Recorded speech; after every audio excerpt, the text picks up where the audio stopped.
I can't. Every time I go live, I'm amazed. I can't go live on Facebook. Hello, Crime Stoppers. I can't go live a lot of places. All right, so I watched a few of my videos, and I'm basically at the point where I'm just repeating myself. So let's talk about something different. Let's talk about the Safemoon. And the thing about the Safemoon that cracks me up is most of the guys can't do the math. I can tell you that a lot of these guys are off by a factor of 2, 10 to the second. Oh, that's the one thing I didn't prepare before I got going here, because I forgot to grab the pens. But I have a box of them, so we'll be fine. All right. Let's go with that. All right, so much people. Thanks for the like, whoever it is. Oh, it apparently helps. It doesn't help me because they don't like me, but they haven't banned me, so that's a good thing. And I think the reason why they haven't banned me is because and I agree actually, what's the word I want? The common thinking now is that if you're still on YouTube, you must be a shill, because everybody worth it got banned, or got kicked off, or got demonetized, or got sent elsewhere. But little me still here. Actually, they gave me a couple, but I think they're at the point where there's like, this guy, I got 1,700. I could probably make a Safemoon channel, and it would get way more subscribers faster, because Safemoon's going nuts. And by the way, I don't particularly like Safemoon. I like Theta. I like T-Fuel and Theta. Those are quote unquote real coins, but I didn't like Dogecoin. I still could have bought it at a penny and made 60. I could have put 1,000 in a penny and made $60,000, because it ran through from a penny to 60. So I mean, the money is real. Same thing with, what is this, Shiba Inu? Holy crap! So there's all these different cryptos out there. We are. I have been through this before, except that time was .com. This time is Bitcoin.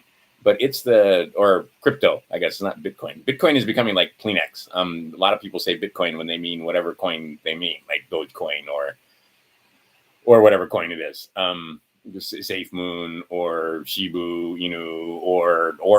There's 4,000 coins now. So it's pretty nuts out there. And a lot of these coins, I find out about them and they go up the next day. So like that last video I made, or a little while ago, I mentioned Safemoon, and right after the video, it took off. Had nothing to do with me. I mean, that's called coincidence, right? When the crow lands on the coconut falls. Is it because the crow landed on the coconut, or was the coconut going to fall anyway? That coconut was definitely going to fall anyway. Now I'm speculating that this weekend, tomorrow, they're coming out with a bunch of news. They're having an AMA, and they're going to explain what notice the use of the word. Oh, it's brown. I don't want brown. Oh, let's go to green just for fun. Here. Except then the green isn't dark enough. Really, kids? Now it's better, but not much. All right. So it's spelled Pheonix. I think that's Phi Zero Nix. That's just me. I don't know what they're thinking, but after looking at a lot of their vids, and everybody's got a Safemoon vid out and so forth, what it looks like they're going to do is they're going to make this a, what do you know? Hold the phone. This is California. Hey, you. Hello. I said make video. Okay. I'm walking. Okay, but I call you back then. Okay. Okay. Bye. All right. So, like I said, California, Fiji. Where else do I talk to? I try to talk to India once in a while, which is going to come in handy in just a second. Let's see. I don't talk to hardly anybody in Africa. My Africa contacts are homeschool moms, and one was in Namibia, and the other one I believe was in Ghana. And then I had one in for just a little while, and I totally lost track of them. Was Zimbabwe, of all places.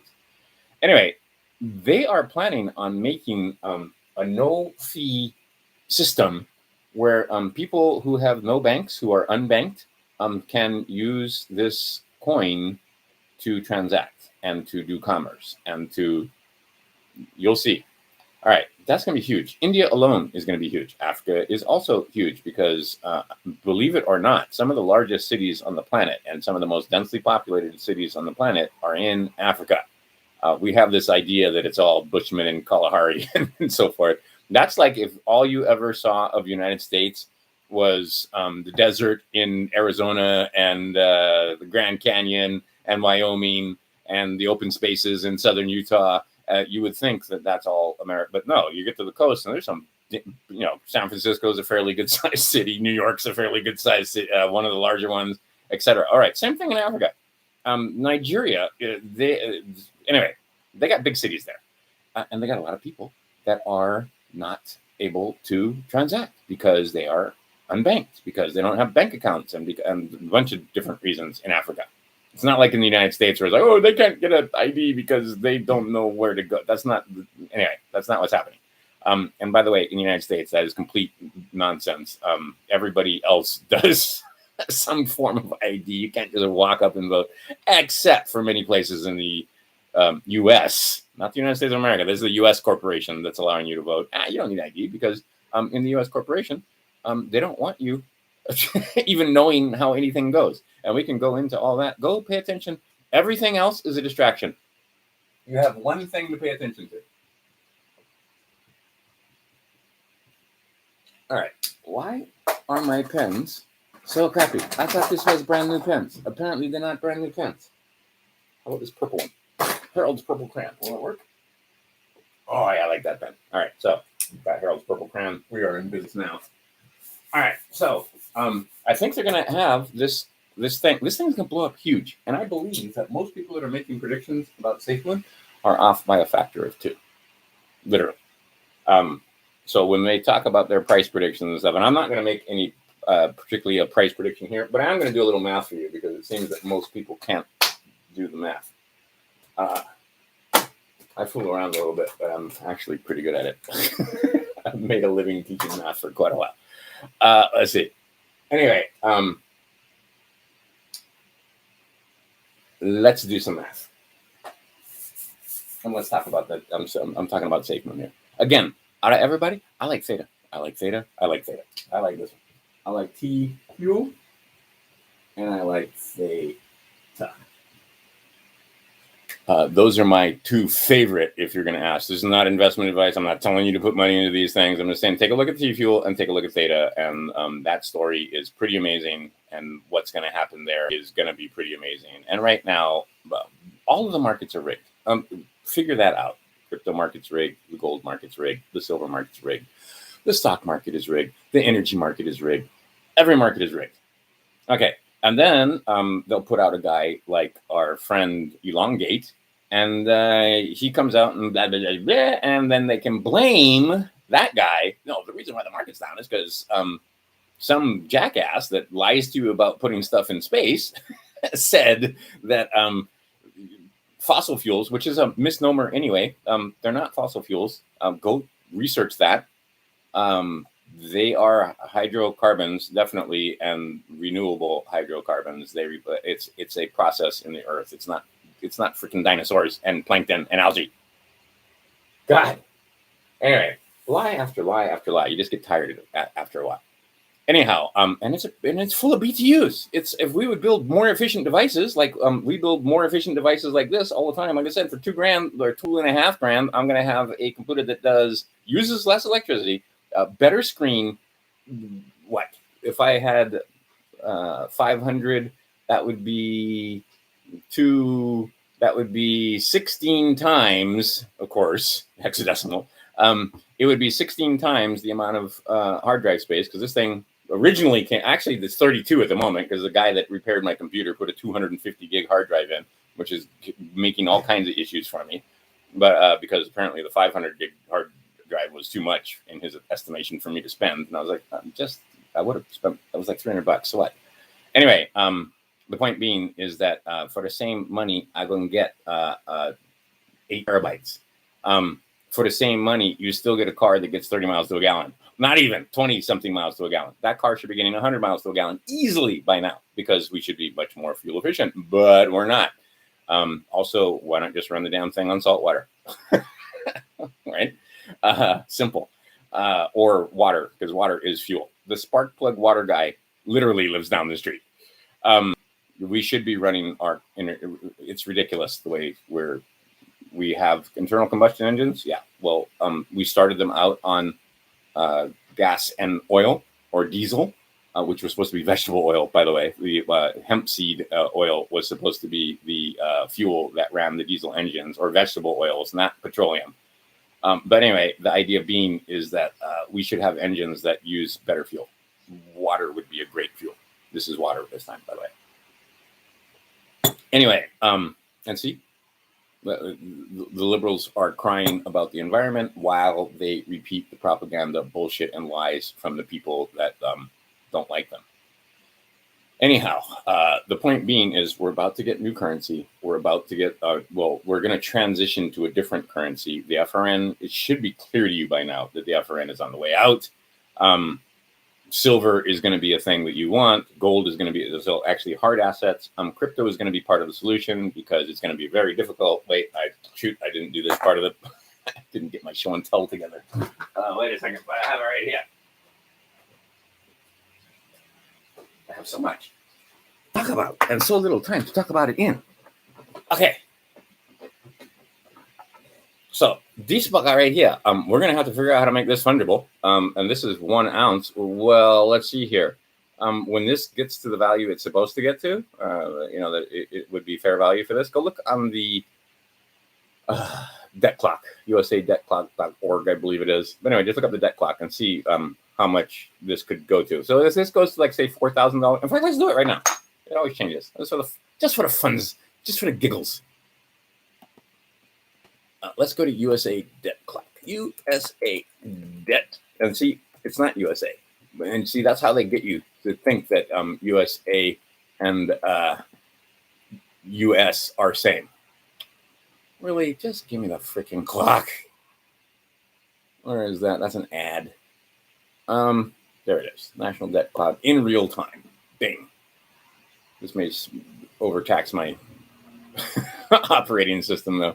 But let's see here. Over here on silver, dollar to oil ratio now is 118 per barrel. That's ridiculous. Silver, 4,788 per ounce. Gold, $34,073 per ounce. Let's see here. Paper to silver ratio is 187. Okay, so let's say this thing actually did get to 4,788 for one of these, a single one of these. Okay, how much do you spend at your grocer in a year? All right, so maybe you give them one coin in the future. I'm not saying this is what's going to happen, but then you'd have to have an account, and you keep a ledger of, you give them this one coin, and then going forward, you keep a ledger of how much you took out based on the credit that you have with them. Now, here's the thing. As you can see, doesn't matter how much money you have if no more nothing forget. Okay, so if you get plenty of these and you like some gasoline, but no more gasoline, can't buy no gasoline, no matter how many of these you get, It's going to be the same thing with food. It's going to be the same thing with all manner of things coming up. What you are seeing now is the crack up boom. We are in the crack up boom. Okay, crack up boom, unavoidable. I have had in-face conversations with certain economists that you might be familiar with. And I even have pictures to prove it. Anyway, bottom line is this is unavoidable. What comes is unavoidable. There's no way we're not going to have something happen with this. And there's no way that we're not going to have something happen with this. And what I see is the cryptos are one of the ways for us to transition out of this into this and into transacting without paying fees to these guys. And this is the whole freaking point of the cryptocurrency is that soon I will be able to take my Safemoon or my Theta or my whatever it is, Bitcoin, Ethereum, etc. And see, this is the thing. I've been sitting here just watching videos because law and stuff. Yeah, took a break from that. Got some letters to write. Oh, we're going to cover some of Alphonse's letters. He's 100% dead on, if you ask me. I would make teeny tiny little changes. You don't have to make any changes because he's obviously getting some traction and leeway with just what he's doing. Because, like I said, he's figured out the Achilles heel. Okay, we'll get to that later. Right now, Safemoon and this. This is going away. Safemoon, crypto, etc. is coming. Right now, you can get a Litecoin credit card. I'll put a link later. I bet you. I'm speculating that tomorrow, probably by this time, it'll all be the dust will all settled. There is a AMA with the CEOs or the head dudes from Safemoon. They're going to do an Ask Me Anything, and they're going to talk about this fee zero mix that they are doing. And I'm telling you, they're going to nix the fees, or you're going to pay those fees using Safemoon, not using the FRN or something like that. And you're going to be able to, I don't know. This is speculation. We'll find out tomorrow. And I bet you they don't tell you everything tomorrow because they are rolling this out slowly. But I can see where this is going. The writing is on the wall. I saw a great chart, and I can't share it, where what took Bitcoin 6 years to do, Safemoon did in 60 days or so. The charts are like almost identical, like the shape of the charts. And I could show you that. Maybe I can find the video that's in, and you can look for yourself. But I thought that was rather interesting because that's what we're doing right now. We are accelerating everything. What took 6 years before is happening in months and days. The same, like Dogecoin is a great example of that. What's the other one? Shiba Inu is another one. Like I said, there's so many. There's so damn many coins out there. It's crazy. Not all of them are. Some of them are going to be rug pulls, as they say. I like that this little sector has its own lingo. And a rug pull is when they come up with some bullshit coin, a bunch of people put their money in, and then the coin goes to zero, and then the guys take the money. They pull the rug out from underneath you.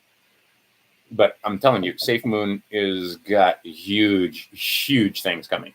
Between that wallet that they're planning on having, that's going to have all the bells and whistles, going to be all kind of cool shit in there. The fact that, they're going to be listed on numerous exchanges, and then they're about to tell you what exactly they have planned. And when I start seeing who's behind this and some of the things that they're saying and some of the language that they're using, and that's what happens when you start studying language and you start studying the what the words mean and the etymology and so forth. When you start seeing some of these words go around this coin, you start to realize, they're doing something here. This is going to be bigger than all the other ones. And the fact that it's number one trending, the fact that it came out of nowhere and everybody's talking about it, I just found out about it on a lark because just like back in the old days of .com, now young men, very young men, are hey, did you hear about this coin? Did you hear about Binance? Did you hear about this and that? Okay, so it was a bunch of different coins that they were. I already knew about Theta, and yeah, I'm in Theta. Just sitting around waiting for it to happen. Just that's the part. This is the part where you got to be patient. And oh my God, I hope a month has gone by and it hasn't gone to the moon yet. Might be 2 months, might be 3 months. Just sit back and be patient. Right? What they have. This is Babylonian money magic, by the way. Again, being used in technology, wherein these are devices or machines that multiply these things. Period. So understand which ones they're going to use and which ones they're not going to use. I don't have a magic crystal ball, but I do have enough understanding to figure out which ones are going to go and which ones are not going to go. And then which ones, and that's actually not true because I wouldn't have thought that one coin would go to 60 times. Apparently, if you mention it too much, they 86 your video. And I don't have any idea why you can't mention that coin. Anyway, and I have already a couple of times, so let's see what happens. But the bottom line is, if you try to make a whole video about it, apparently give your channel a strike or something, or knock your channel off, or just not let you upload the video, which is another reason why I'm going live. But anyway, the point being, we can talk about Safemoon. We can talk about, and see, we can talk like these guys have any fucking ability to tell us, right? Again, where did your rights come from? God. Right to free speech, God given right. Right to freedom of assembly, God given right. Right to worship any way you see fit, or not worship if you choose not to, or maybe you go to church and you don't call it worship, whatever. However your spiritual experience is, not for anybody else to say. Even the Christ told you that that's a personal thing, your relationship with him and the God that he talks about, the three things, it's one thing. It's up to you. That's your thing. Nobody tells you. All right. Unalienable right to gather, unalienable right to speak freely, unalienable right to worship however you want or not. However, okay, right there in the First Amendment. Second one, talking about these. Third one, your property is your property. They cannot put troops in your house. Fourth one, you are secure in that house. They can't search it without warrant. Fifth, anything you can use say will be used against you, so you have the right to not speak. That would be fifth, and you probably should want to cover 6 and 7, 8, all of them. You got to know your rights, or they can be trampled on. See, the beauty when I went to court, I knew my rights. So a lot of times, and they assumed that I was a muggle that didn't know my rights. So on the record, I got these people to do what they always do, which is violate my rights. They just do it as a matter of course. That's how they act. That's how they roll. And most people in court have no idea what to say. And again, what fucking good if you become a multimillionaire, if they can just take it from you at the stroke of a pen, or if they can just come to your house, or if they can just, because they consider you a volunteer, and they tell you, oh, well, you know what, we got a capital gains tax on that. You got to give us your capital gains. Oh, hey, you got to report this to this private organization over here that can't call its agents that have their agents who have no agency and can't call themselves federal agents because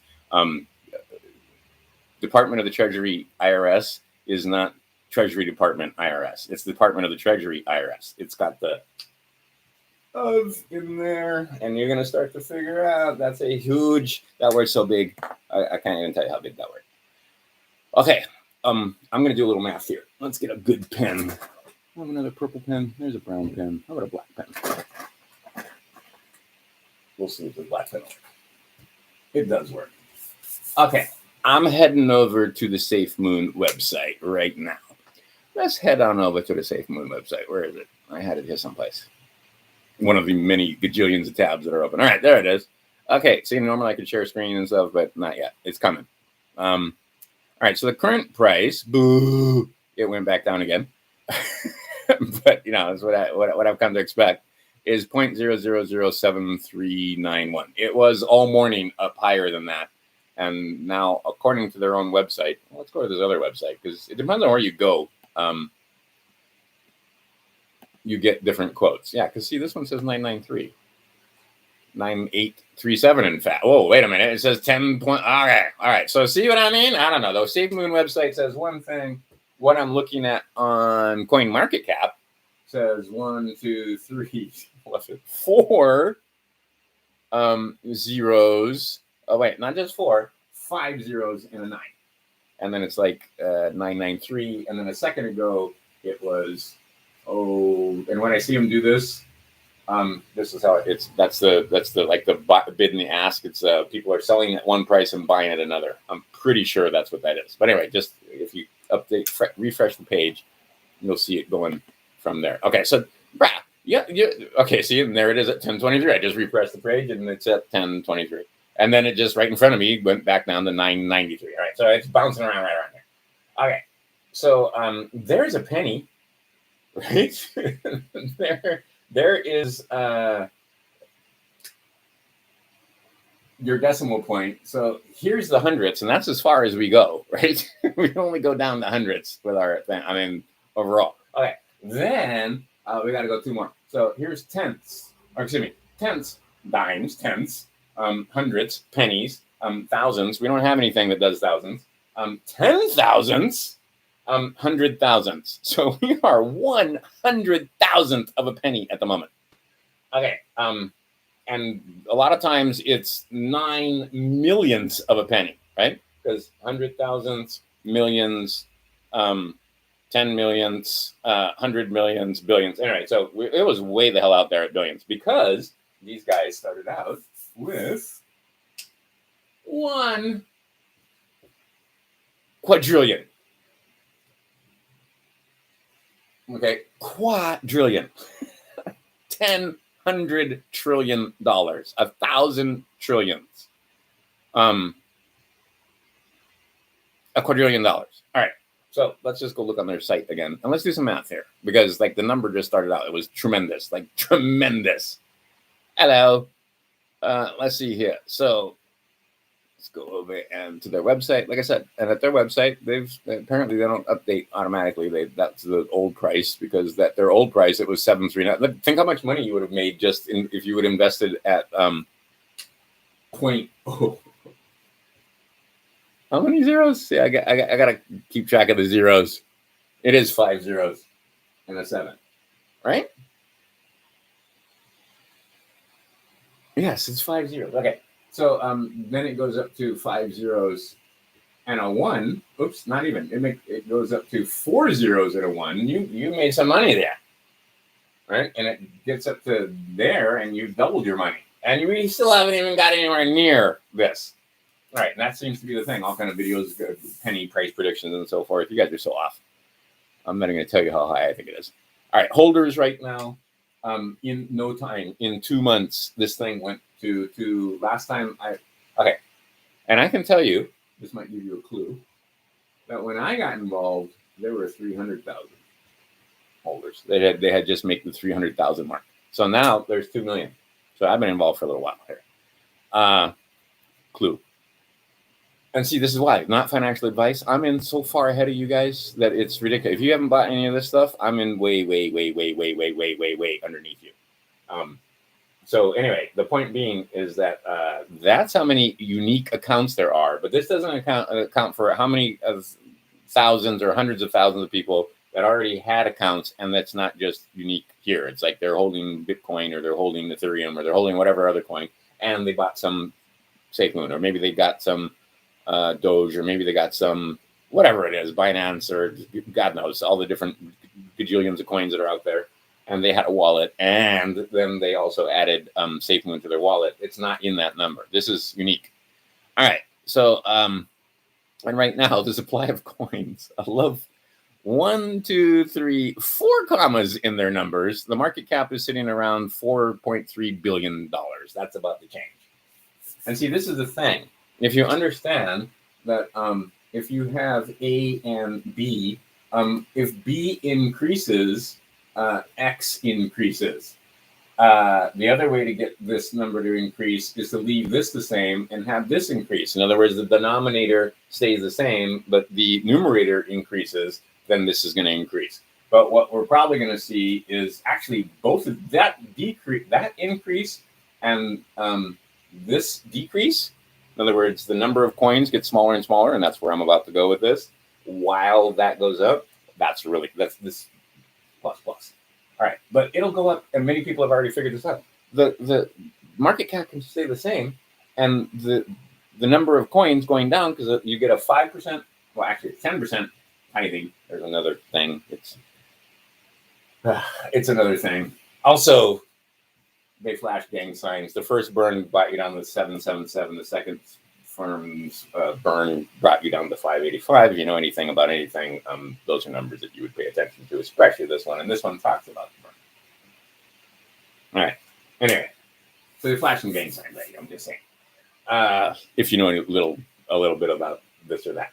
Okay. So, but just general math. If the market cap or the market cap of the coin stays the same and the number of coins goes down, the value of those coins goes up. See, what we have is the opposite problem with these things is that this doesn't really go up and this goes up exponentially. So what happens to the price of our dollar? Well, that happens because this only goes up a little bit, then it doesn't keep up with the amount of with the amount of currency that they're printing. This is not money. This is currency. Technically, this isn't money. either. This is still credit. But anyway, it's not, because this is, I mean, if I have this coin, I don't have credit. I have the coin. Now, if I have a piece of paper that says, hey, I can bring this piece of paper down to whoever it is, and they'll give me one of these coins, now I have credit. Right? I don't have it. This is money. This is currency. Mike Maloney explains this to you clearly. And again, what good is having all of this if you are subject to them and they can come and take your stuff and take your coins and so on? So I would get your paperwork together, go watch some of my other videos that talks about it. And I'm going to talk a little bit about Alphonse's letters and what I would change. If, like I said, if it no broke, no fix 'em is the way I was always taught, right? So his stuff I don't think is broken. I'm just going to do what I'm going to do. Okay. And like I said, that's coming later. So understand that part. So I see the price of the Safemoon going up because one, the market cap is going to go up, and two, the supply is going to go down. So the exact opposite of this thing. All right. So now let's take a look. Okay, let's look at supply. All right, good. So right here, total tokens burned at the moment are 415 trillion, right? Hundreds, thousands, millions. Yes, 415 trillion has been burned, which leaves us, just do the math, subtract 415, and it's a little bit more than that. So let's just go with 584. All right, and let's just go on a percentage. In 60 days, basically, we're going to pull some numbers out of here. Oh, we're doing a word problem. In 60 days, they burned 415 trillion coins in 60 days. Okay, and then out of that, those trillion burned, that means that currently there's about, she gets a little bit more than that. It's 584 trillion, 584.6, and this is trillion. Okay, so let's say they're not going to burn another 415 trillion coins in the next 60 days. I don't think that's going to be the case, because if they did, this is what's left, and we did another 415. Did you guys get my subtraction book? Let's do the subtraction here. So let's see here. Make a 9, anyway. Okay, so let's do this thing. We're subtracting. So let's see here. That's going to be a 9. That's going to be a 6. That's going to be a 1. All right, and that's still trillion, for God's sakes, right? Well, let's say they did that in the next 60 days. They're not, but that's what they would do. If they burn the same amount of coins that they did in the last 60 days, going forward the next 60 days, this would be how many minutes left. That's still a ridiculous number. I don't think they're going to burn 60. Okay, so what I'm going to say is let's go with percentages. And I was just having this conversation with somebody recently where that works out to about 41% of the coins in 60 days. All right, so and that's 50% of the total. All right, so instead of saying using the number 415 trillion and taking it away, because I don't see them taking another 60 days. And then if they do that, they can't do another one because they don't have 415 trillion to take away. There's only 169. So I don't think this is the scenario they're going to go with. I think the scenario they're going to go with is a percentage. So let's say they burn 40% of the coins. All right, so now you can start doing the math. And let's just round things off and go with 60. And what we're going to do is 40%. So after 60 days, they burned. And see, now we're gonna make it more even. So it's not 584. We're just going to do it 600, which is actually okay. So now you can see I'm being conservative because this number is actually, there isn't 600. There's only 584 in supply. So I'm off by 15 trillion.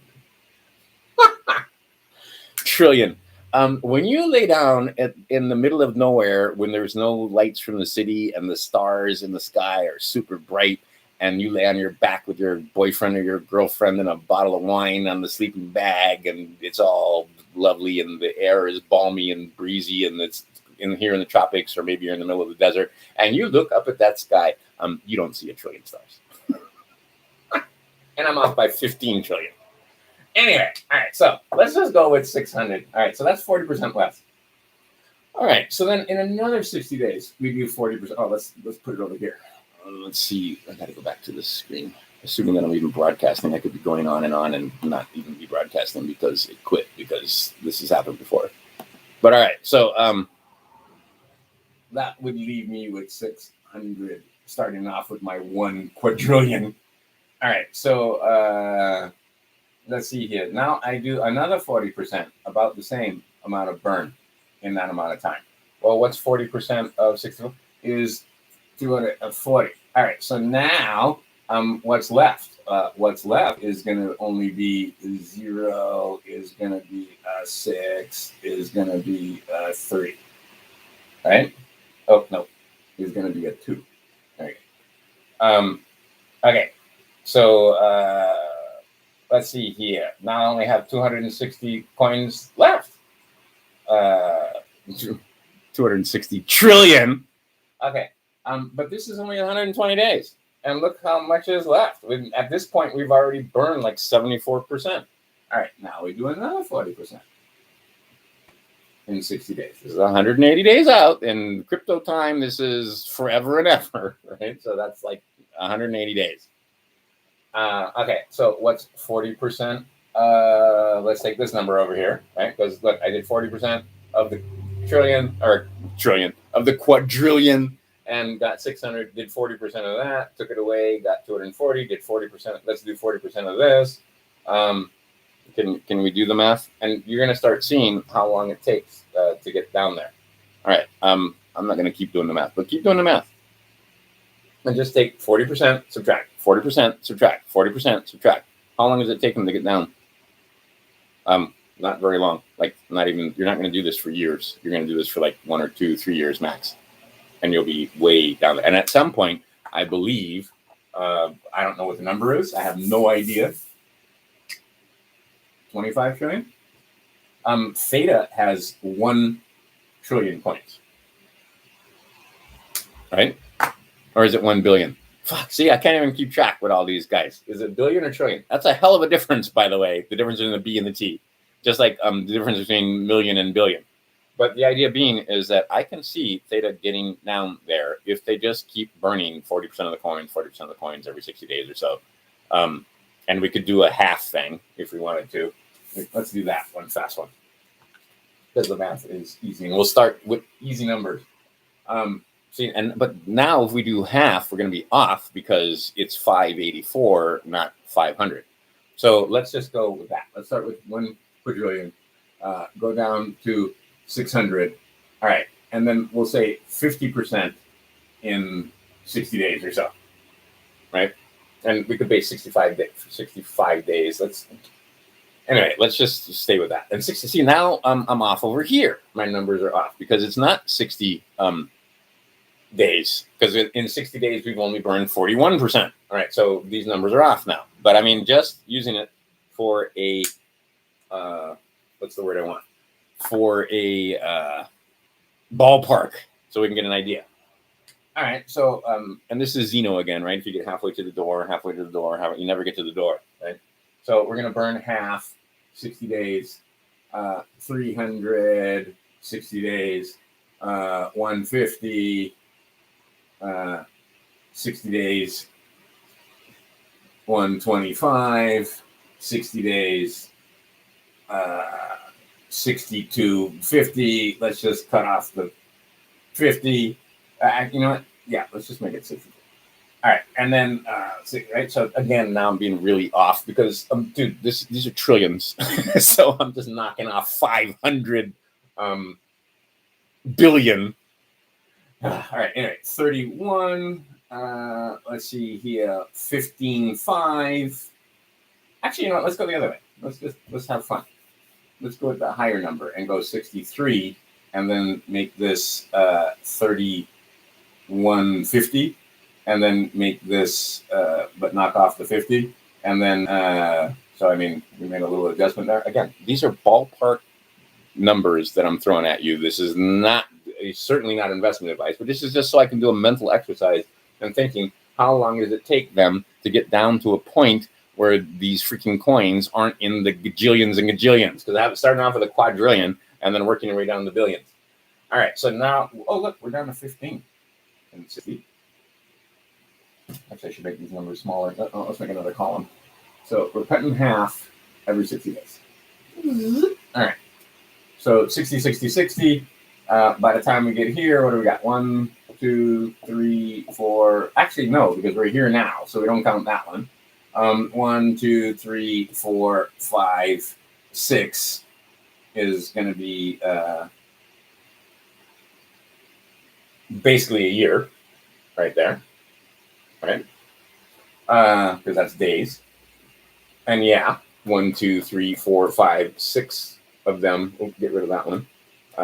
Yeah, 60 days, right? That's 2 months, 2 months, 2 months. All right, let's keep going. So now let's start up here at 15. Okay, so 1 year goes by, we're down to about 15 trillion.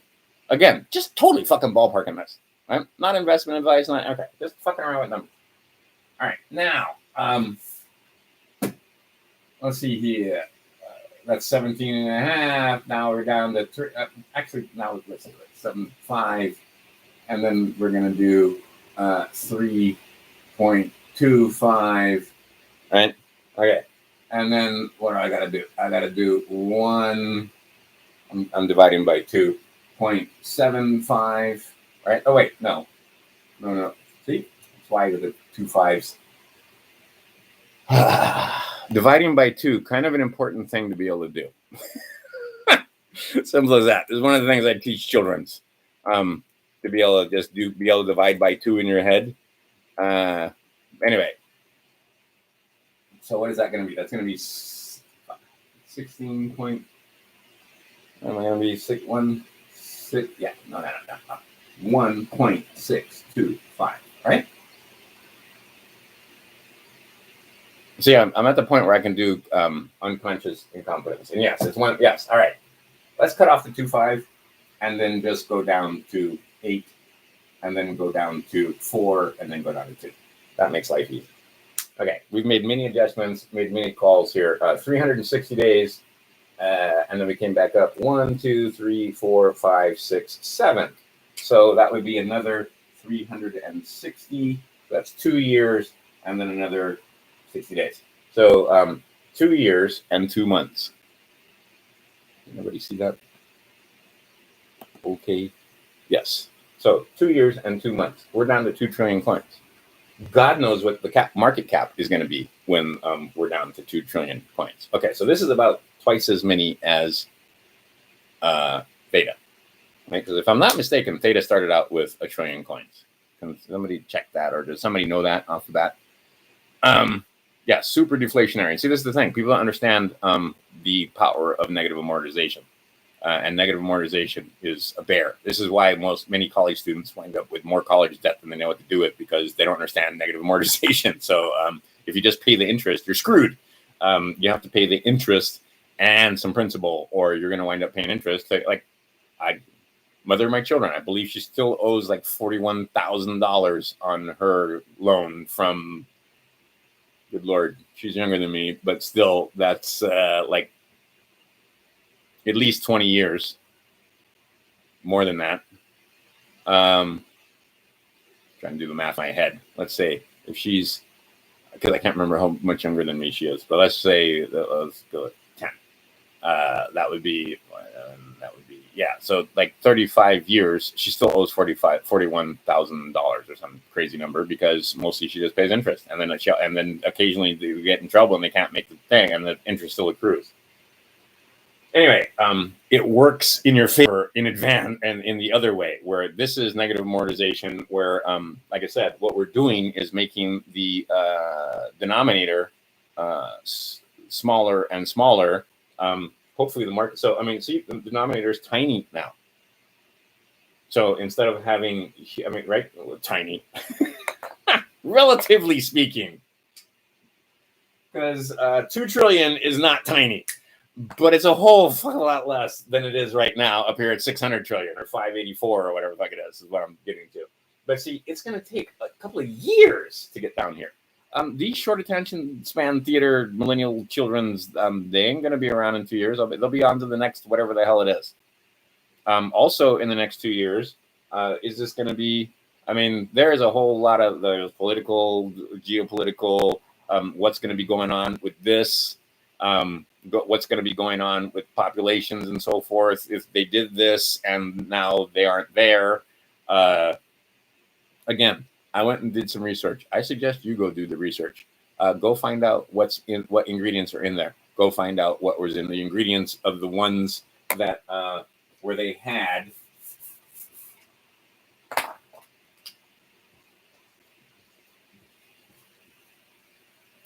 100% of the animals that were in the trials before this died within that many days, which works out to 3 years. 100% of the animals in the trials, not any, none of them survived past 3 years. So they quit the trials. Then they got it approved for emergency use. Well, excuse me, not approved, authorized. Never was approved by anybody, but it's been authorized for emergency use. Okay. 100% mortality. You can't argue with that. Their own numbers, their own websites, their own data. 100% of the animals that they did this to died. Did they change the ingredients significantly enough? They never addressed this. I don't believe they ever changed the ingredients, and a lot of the trials stopped, and then they brought it to market by bypassing those trials. Are you people fucking crazy? For a disease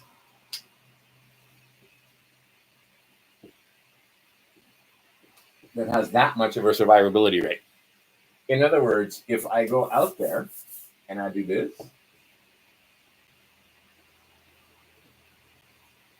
all right. So if I don't count that, there's your death rate. Okay, if you get out here, 3 in 1,000, 300 in 100,000, insignificant amount. Wouldn't miss them. Okay, you wouldn't know. Like that is a really high survivability rate. And this is, by the way, if you do some adjuncts like some of this, or maybe some of the other treatments that they have that work, this number probably goes down lower, because this is without treatment, from what I understand. I could be wrong. All right. So there's that. There's all manner of politics that can happen. There's all manner of, in fact, politics can happen in the meantime. Hell, you could have a solar flash wherein the electricity goes away. Did I not tell you about storing food fuel? I keep telling you. How many times? I haven't said I told you so yet, but I think I can pretty much see I told you so from where we're sitting right now. How many times have I told you story of Noah? While there is plenty of gasoline, that's when to buy gasoline. When my tank's full, I'm not going to stand in line. I have toilet paper. I have food. I have. I love this stuff. Me and my boy both. Oil and butter and some of the green stuff. We call it green stuff. The name is escaping me at the moment, but the green powder. Suddenly the name doesn't come. Oh, and then also besides that, either Parmesan cheese, also brewer's yeast, very good on there. And then the green stuff, which is your protein, which is super blue green algae, various different kinds of powders that you can get that are the green ones, and you put it on there. Quite delicious, and you can survive on that, and it's filling, and it's also good for you, and it's roughage that cleans you out. Anyway, a lot of people don't like popcorn. I do. Dried fruit, and I showed you huge amounts of the stuff where you just add water, right? They last 25 years, freeze-dried foods and so on. and then some other supplements and so on. But the idea is that put some stuff away so that you're not worried about having to run down to the store when everybody else does. If you can store some gasoline, it should have been done when prices were super cheap, not now when they're going through the roof and there's super long lines and you look like an idiot showing up there with all your gas cans. And I would show up with all my gas cans because I have a friend that runs, in a pickup truck full of gas cans once in a while because she has a business wherein they do landscaping and you need small, fuel for your chainsaws and weed whackers and gas and lawnmowers and blah, blah, blah. So, and then now she's got the business to the point where she has several guys working for her. So, the guy goes off with a weed eater and a mower and a gas can to refill it. And then another guy. So she's got multiple gas cans that need filling up once in a while. And we filled them all up when gas was cheap. I don't know if they still, I don't know because I haven't been over there to deal with them for a while. But the bottom line is that was the time to go get gas, not now. The time to go get food. And is there still food in the store? Good, go get food. You got a freezer. You better figure out how to make that freezer work when the centralized power goes out. Those are called solar panels or wind, or if you've got a stream and you can do a generator, you have to make some kind of spin because they don't give us the technology where you can make electricity without spin. So you need magnets or you need some kind of spin, or solar panels or something. But I've had plenty of friends that had freezers. The power went out and then everything in the freezer, the power only went out for like 3 days. And then everything in the freezer was basically spoiled and it was a big puddle. Or maybe it was more than that, 4 or 5 days. But the stuff in the freezer basically turned to shit. All right. So if you're thinking you're going to freeze meat and stuff like that, you better have a backup power supply for those freezers and not be counting on the centralized power. All right. I'm crazy talking again. I know. But did I tell you guys ahead of time to go get water and fuel? And, well, I didn't mention fuel, I don't think. But I definitely mentioned water and food. But understand, water, food, fuel, these are the weapons of choice now. This is total war. You're expecting all of this. You're expecting them to come across the border. You're expecting to show up at the beaches doing this. No, they wanted to do this without firing a shot. They understand Sun Tzu. They understand the concept that if they took over government and media and influencers, they could get control of this thing, and then that's all they needed. No, this is not hard. I don't understand why this is even hard for people to comprehend.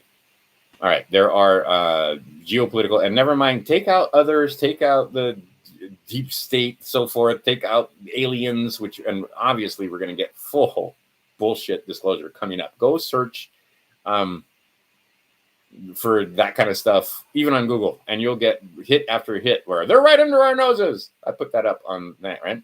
I mean, they're here, they're that, and 60 Minutes is going to have a thing. I mean, it's all happening at once. So, that bullshit disclosure is what I'm calling it. Is coming. They're not going to tell you the truth. The media definitely isn't going to tell you the truth. They're going to they're going to give you a narrative. And I think the narrative is going to have dirigibles in it. And they're going to call those dirigibles alien craft, but actually they're just dirigibles, where you have these humongoloid triangular craft that are, so actually, let's make it look a little cooler. Yeah, there you go. Wherein basically, and they're huge, but basically they're dirigibles. And I mean, they might even have flight decks and everything. And they look like something out of the movies, but these are like going to be, or maybe they go sideways. I don't know how they do it, but those are all balloons, filled with helium, huge balloons filled with helium. And instead of it being just one big thing like the Hindenburg, where it was one big, it's going to be, what do you figure out? Many, many small tanks, right? With firewalls and so forth. So that if this one blows, they don't all blow, right? Anyway, so you're going to have these huge, huge things, and then probably a deck down here too. Right? Actually, let's put them this way. Let's put them sideways. So in other words, if you're looking at it from the top, you have all these compartments.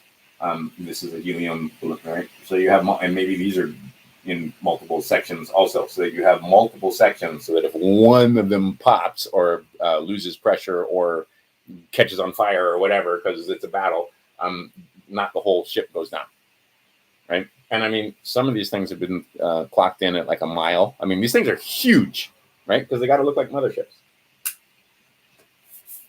All right.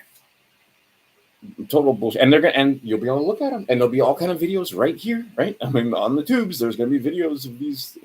Just wait, I'm telling you, it's gonna be complete bullshit to keep you from focusing on that thing that's going on right now. And then we're going to have, because prom is important, or not prom, high school graduation is important. So they're going to be in Arizona, EA, having high school graduations in the same place that they were counting the votes. So the votes are going to be put on pause, and so they're going to drag this thing out as far as they can. I know people that are like, oh, Trump's going to be back in the White House in August or September or something like that. I don't see it. Could be. I don't see that. There's a lot of stuff that has to happen. We got to go through this bullshit. We got a bunch of these going on though, so it's going to be interesting. And then, did you hear the fact that the guy's going to start holding rallies again? And then you see they're laying it on thick. How's that first 100 days going?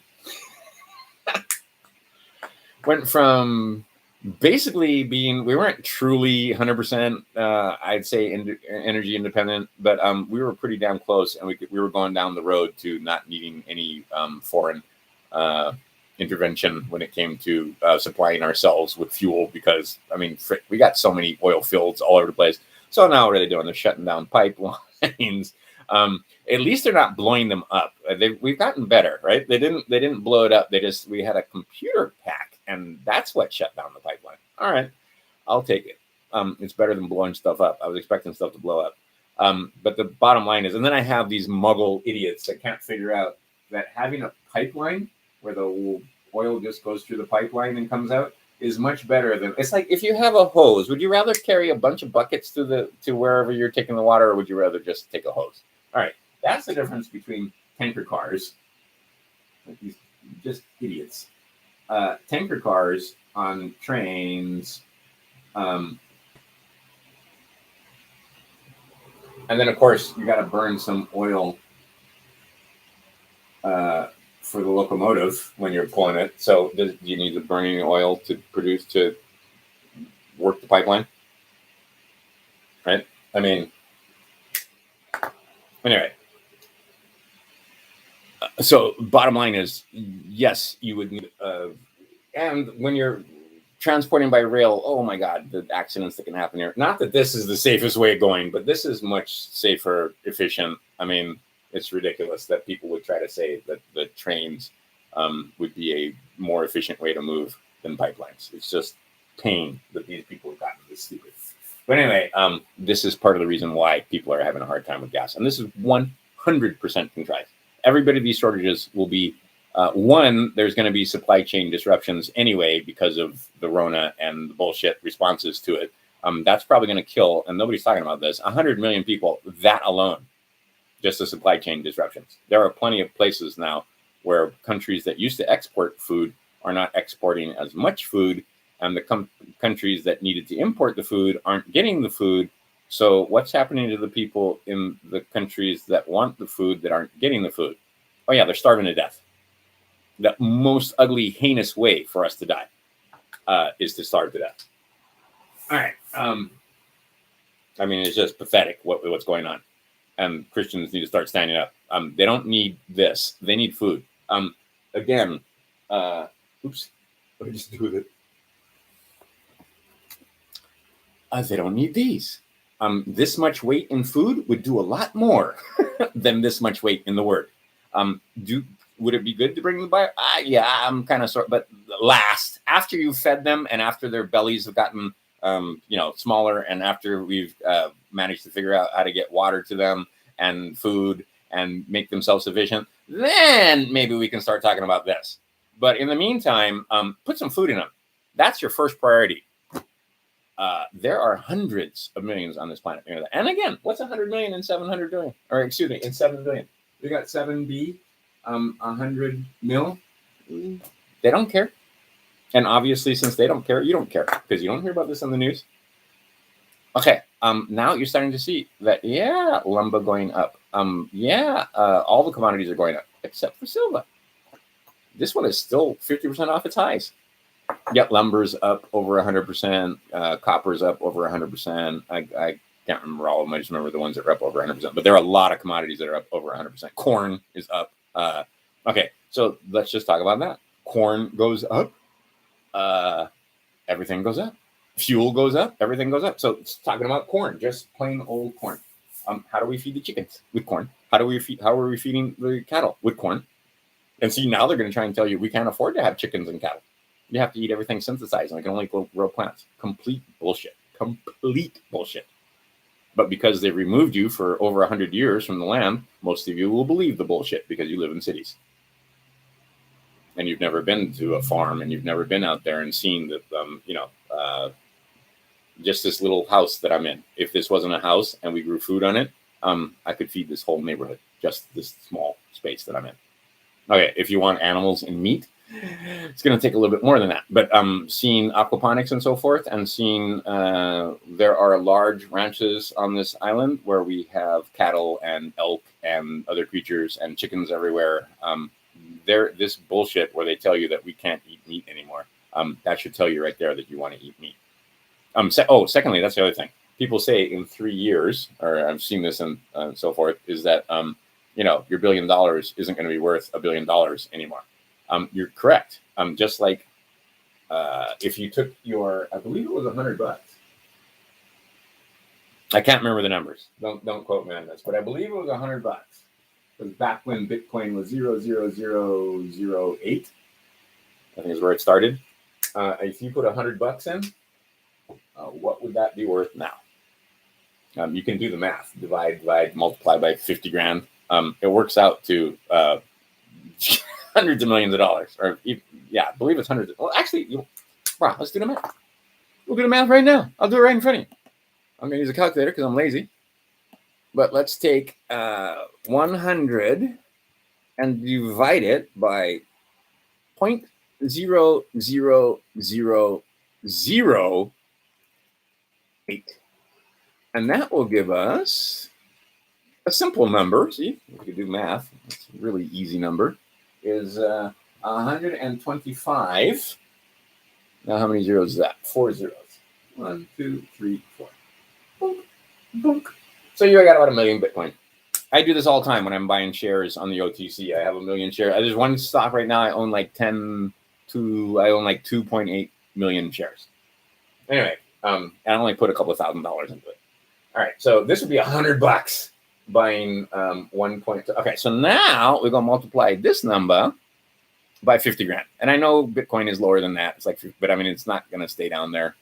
And when it drops down that far because some pie hole opens his pie hole and starts talking about fossil fuels, holy crap!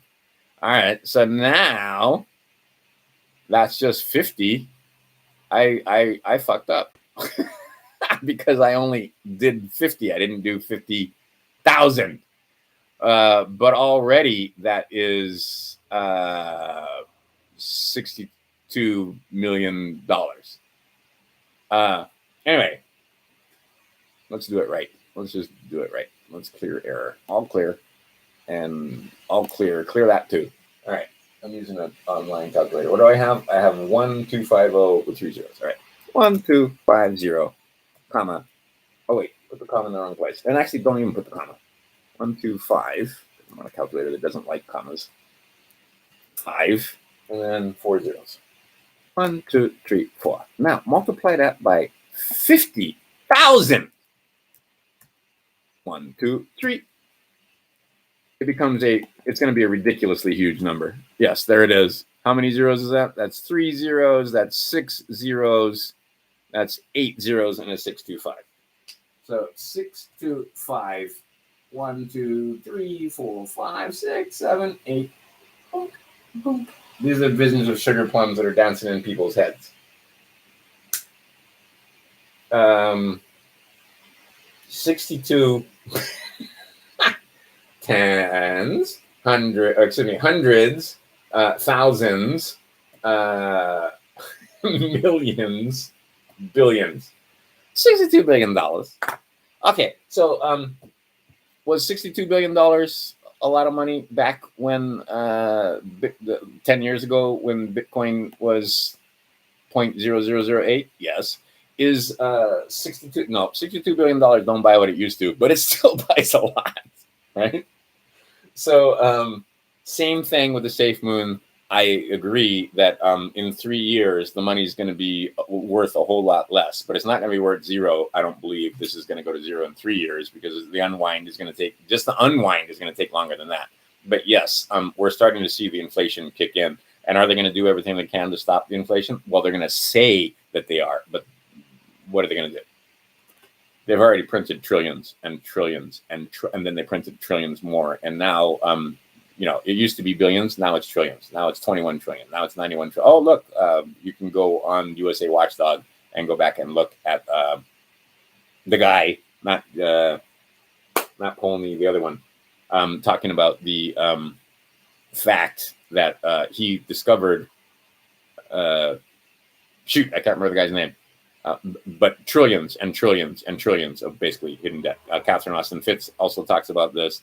I need to put the link underneath. I can't remember the guy's name at the moment. Shoot, it's going to make me crazy. So let's go look. Let's see if I can find it one fast one. But he's a professor. He's nobody to mess around with. He knows what he's talking about. Here's USA Watchdog. Let's see here.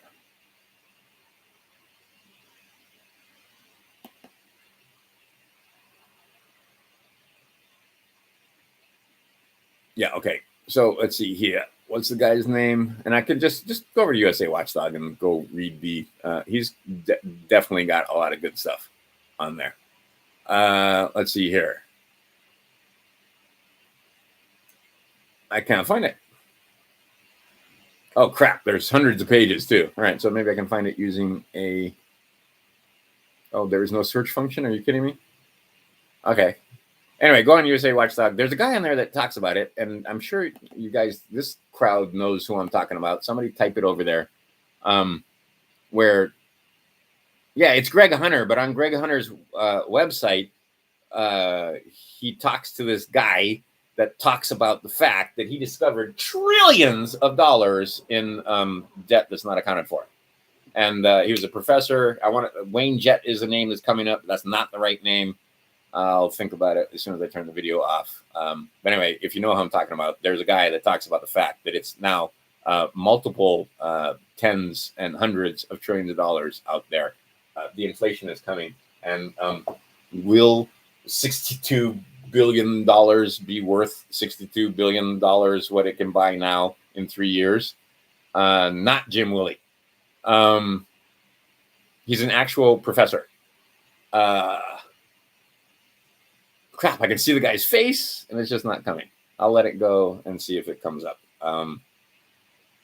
But anyway, the point being is that even if in 3 years you manage to wind up with a couple of $1 billion from your crypto investments, yes, they aren't going to go as far as they would today because the dollar is devaluing and there's going to be hyperinflation.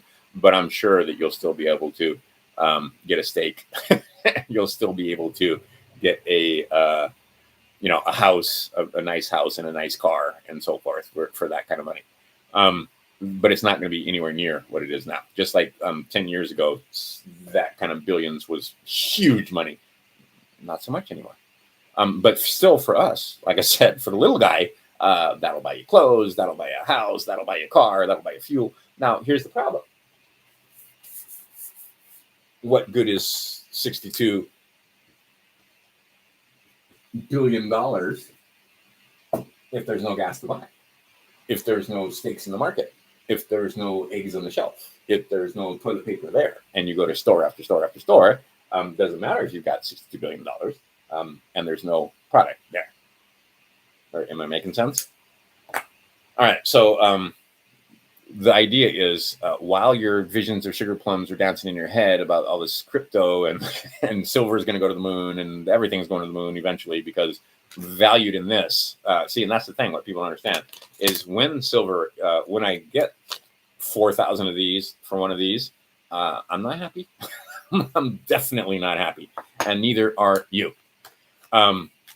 So Time to prepare is now. Water filters. The most basic stuff. Air filters. Um, Water filter. Being able to get water. Life straws. Uh, Fuel. You guys, I don't have to worry about it here. But in the wintertime, you got to think about heat.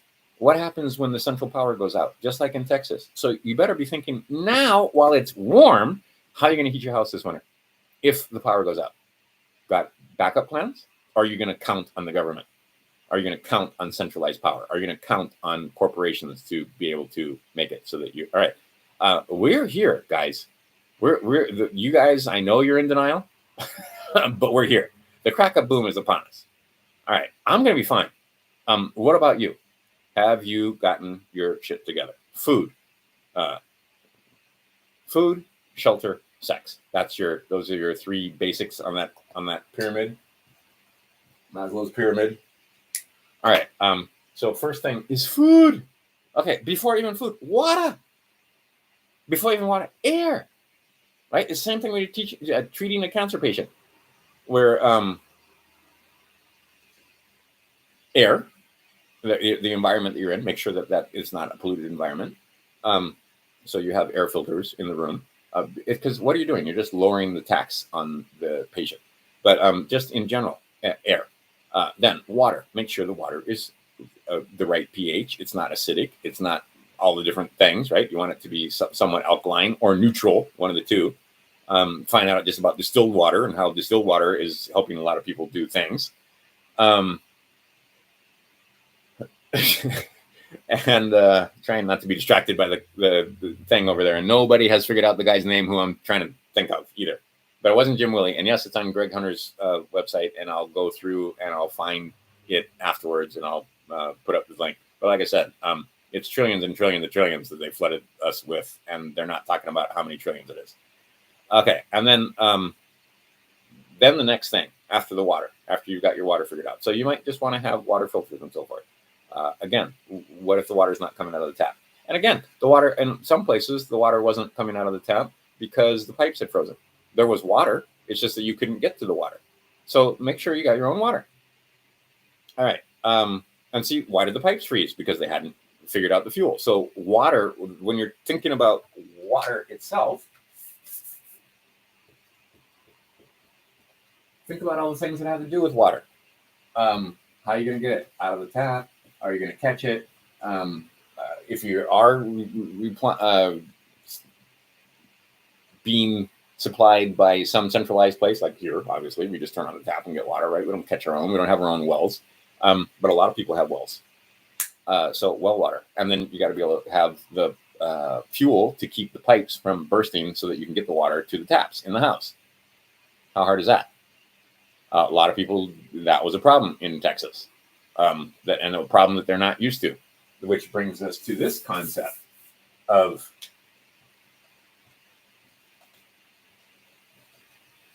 one of the coldest Mays since 1679. The last ground solar minimum. This was the beginning of the last ground solar minimum. A lot of places, and see, now we're having food stress because, and this is planned, believe me, they know about this. They've been telling you the opposite. Right when we're having the ground, that's when we're starting to have people have issues with being able to put crops in the ground. Because in some places we got drought, in other places it's too wet. Either way, and then we're going to have a short growing season because snow is coming early again. See if I'm wrong. All right, so if you're in the northern places where a lot of places that grow corn and wheat and other sort of soybeans and sorghum and all the different stuff for animals and so on, they're going to start telling you, oh, the crops failed. Oh, we couldn't put them in. Oh, we got a smaller, right, than normal. We're going to have bumper crops in corn for everything to go well, and we're not going to have bumper crops this year. And plus, while these food shortages are going on and while these people are being paid to kill animals and not grow food, right? We have demons in control here, people. All right. So for you, maybe you want to invest in greenhouse technology. And again, when I talk about food, you got to think about all the, okay, so how are you going to get your food? Are you planning to just go to the store and buy some? I got problems with that plan. right? Because again, you can be flush with these, but if there's no food in the store, there's no food in the store. All right, so maybe you get it now. Maybe you start putting some stuff aside now. Maybe we've always been like this up until just this last century. Let's see, I have a friend. He's got 2 freezers full, but they're connected to Maui Electric. What happens if Maui Electric goes down for a week? Like not even forever, just a week. Well, all the food in the freezer is useless because it will thaw in a week. All right. So again, figure out your food. Maybe you need to not your whole house, but at least your freezers, if that's the way you want to go, or freeze dry. Anyway, think about food. Sit back and think about how are you going to have food, and maybe it's 90 days, maybe it's 6 months, whatever. See, because I know people also are thinking, well, I just need enough food till I can start growing stuff. And then I'll replace my food and I'll have natural food. And it's true. If you have a garden, gardens are abundant. I have a garden here that is going to shit right now because I haven't tended it and nobody else is tending it. And there was, I mean, it's all going to seed, but I mean, there was huge amounts of lettuce and kale and all kind of leafy vegetables to eat. But maybe you want to grow some cucumbers. Maybe you want to grow some zucchinis, maybe tomatoes, maybe, I don't know what you like, but eggplant. And see, you're going to figure out that gardening and farming, as these people have figured out, it's not just put some seeds in the ground and then come back and eat the food. It takes constant gardening. It takes constant tending. You got to water. You got to make sure the bugs don't get in there. You got to make sure, and see, they couldn't do any of these things. So you got to make sure there's no bugs. You got to make sure, and that's okay. So you can just tend your plants. And literally, I've worked in gardens where I was just killing the bugs with my fingers. You don't have to use pesticides, snails, etc. That's just, to me, that's just lazy. Go through and you don't have to use poisons. But anyway, it's not just put the food in the ground, put seeds in the ground and then come back and eat. You have to be able to weed. You have to be able to water, not too much. And you know, there's a happy medium there. You put too much water on them, you're going to kill them. You forget to water them, they're going to die. I had another garden like that. Nobody watered it. And then all the plants died. Gee. Because it was the middle of summer in Hawaii and the sun burned everything because it wasn't on soil that got natural rainfall or got any kind of kuleana water. So you had the water, or they didn't, and it didn't have a timer. And so anyway, okay, so water kind of important again, because without the water you can't grow the food. So or if you don't want to be a farmer, you want to grow, well, then maybe you need to freeze dry some, or buy some freeze dried food. Or anyway, you got to figure out your food, is what I'm saying. And now is the time to figure out the food, not when it's gone. And right now we're just getting to the point where it's going to be gone. Okay, it's still a wealthy nation. There's still, but I mean, it's the time of Noah, and in the time of Noah, you had those that had, and those that didn't have, and then you had those that finally just died in the flood. Okay, so don't die in the flood. Get your food together. So, and then what's the next thing? Shelter. Where are you gonna live? Now, some of you guys, it's not a joke. And in Europe, you're going to see a huge migration of those people that have dark skin, the Muslims and Arabs that had gone north. I bet you they go back south. I bet you after a couple of winters, they're like, screw this. Especially when they're expecting spring to come. And then spring comes for like a month and it comes late. And then summer is like a month. And then fall is like a month. And then it's back to cold. They're going to be like, screw this after 3 months. Promise, or after a couple of years of this. We're heading into a ground solar minimum, no matter what they tell you. And evidence is everywhere. So anyway, get this stuff handled. I'm telling you. Now, on top of all of that, seeing it's all coming at once. We got aliens. We got food shortages. We got we got crack of boom. We got a difference in economy. We got a transfer of, and all this is, people, it's not the end of the world. Again, it's the change of this to something else. I'm not talking doom and gloom, the world ends. Same thing. Even solar flash, if those of you that are into that theory, we'll call it a theory for the time being. But suspicious observers talking about the solar flash, many people talking about the solar flash, Diebold Foundation and so forth.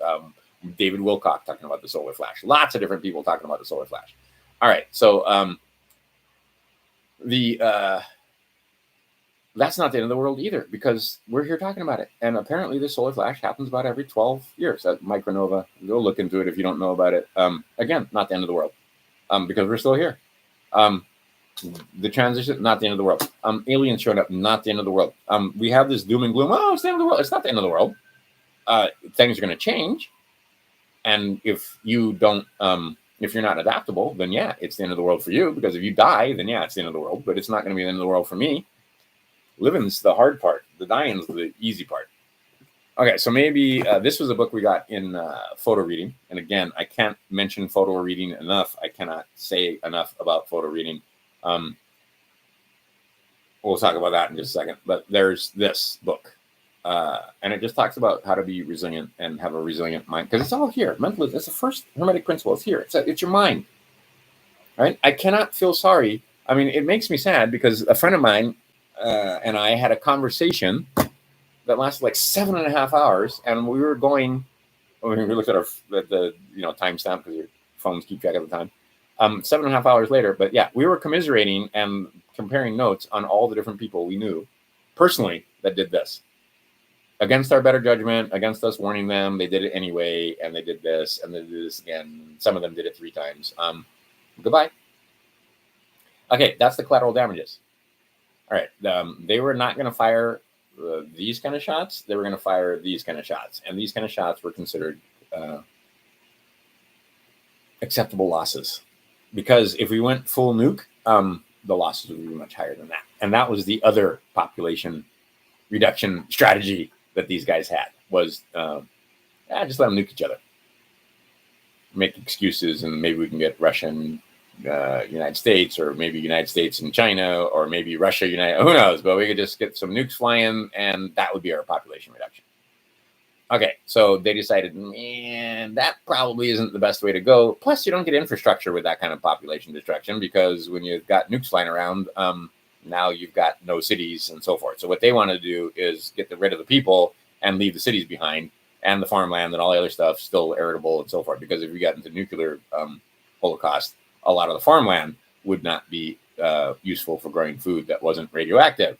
So, in their evil, twisted, demented, fucked up minds, they went with this plan instead for population reduction.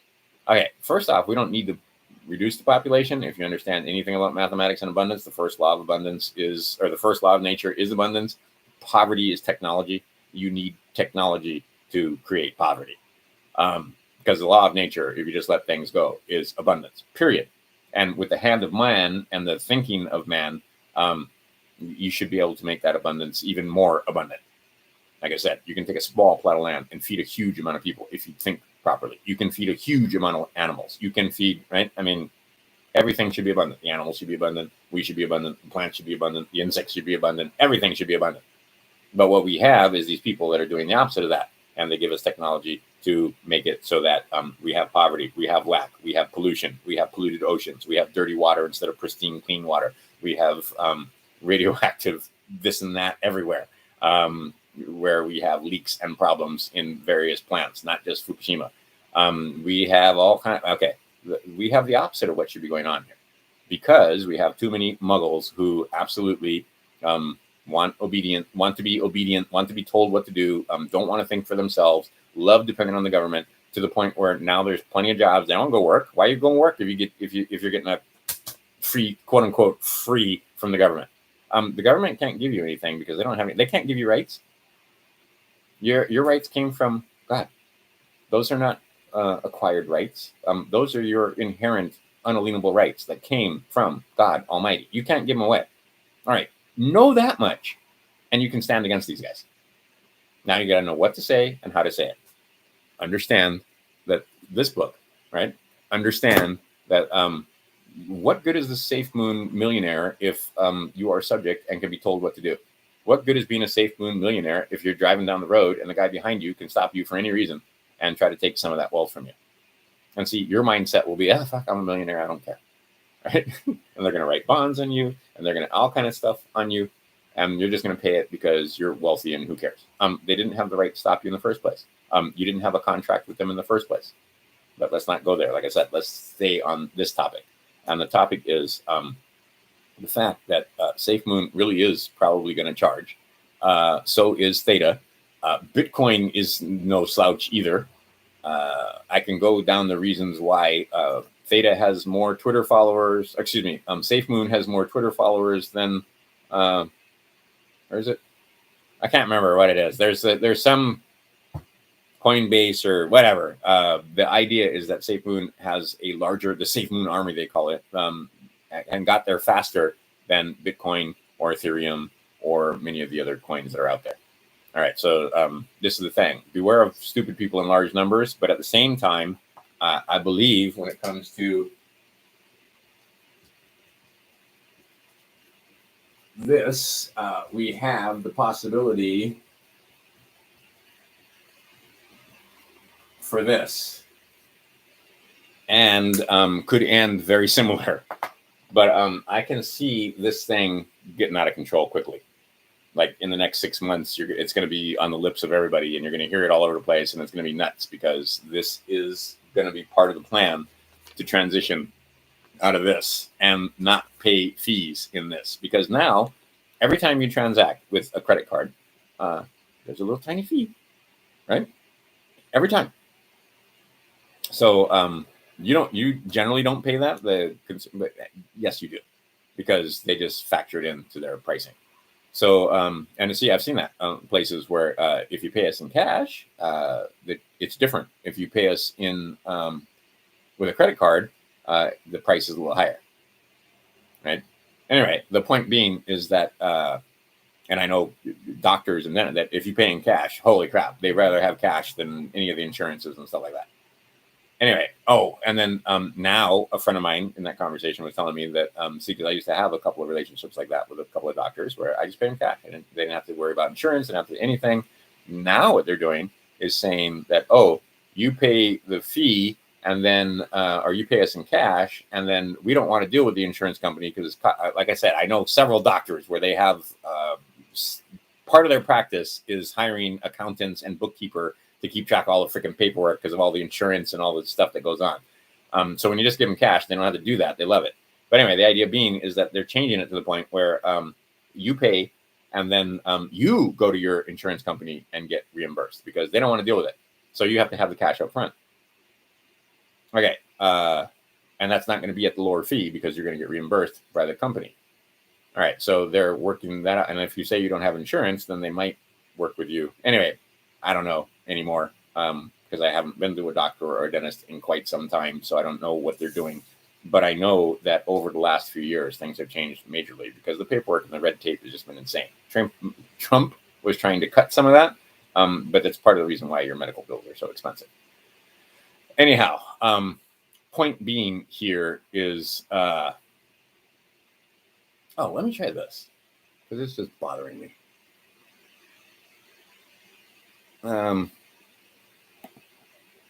Hold on a second. This is how my brain works. Sorry.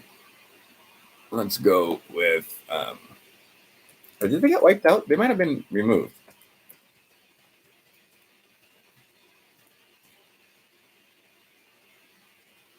Oh, you're still here. Oh, wait, but he doesn't have a channel anymore. Wow. Was it Martin Armstrong? It was not Martin Armstrong. There's another one you might want to listen to, though, is Martin Armstrong has a few things to say about the economy, and his forecasting and his models are hard to argue with. So Armstrong Economics, that's a good guy to go talk to.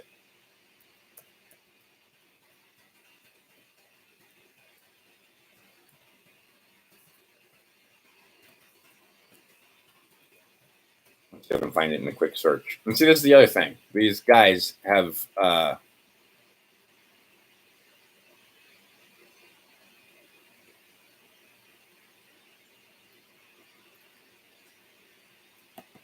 made the search engine so that my friends that used to say they'll never be able to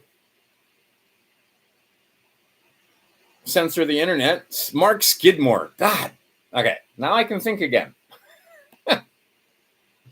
Because you know what I mean when it's bothering you and it's bothering me. Okay, Professor Mark Skidmore.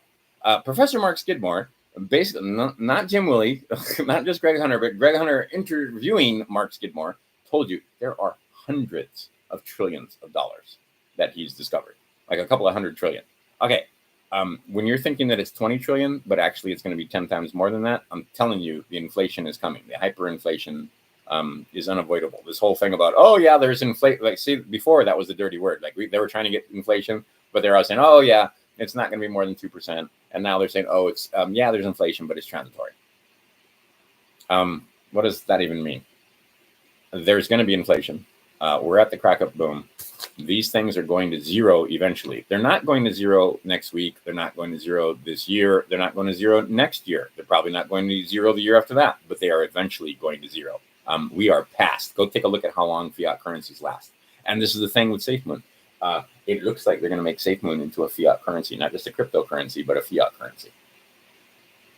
Check into that. We'll find out more tomorrow. All right. So now this is the thing also talking about Safemoon. If you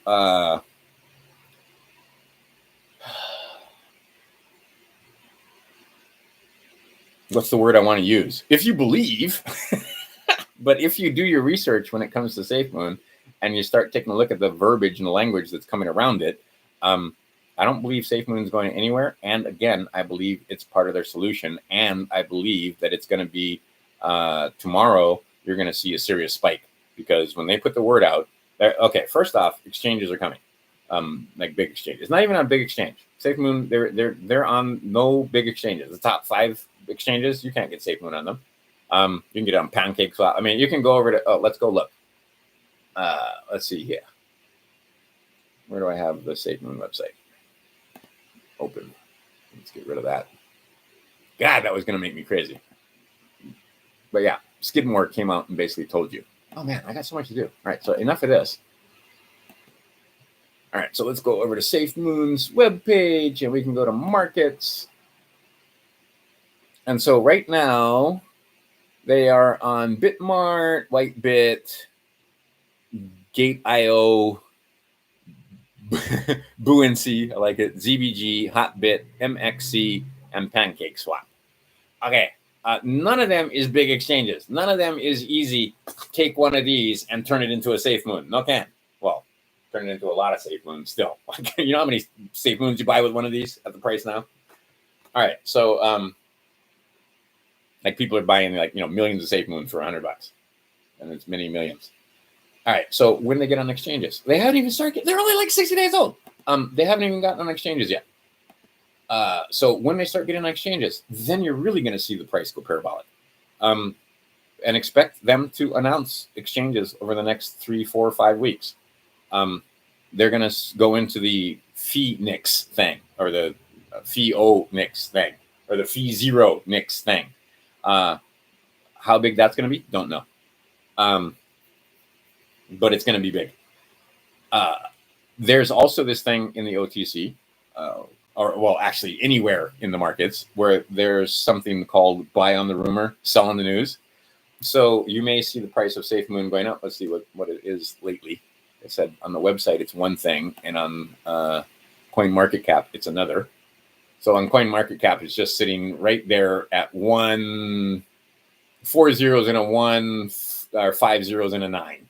Keeps going back and forth. All right, so we're basically sitting at 4 zeros and a 1.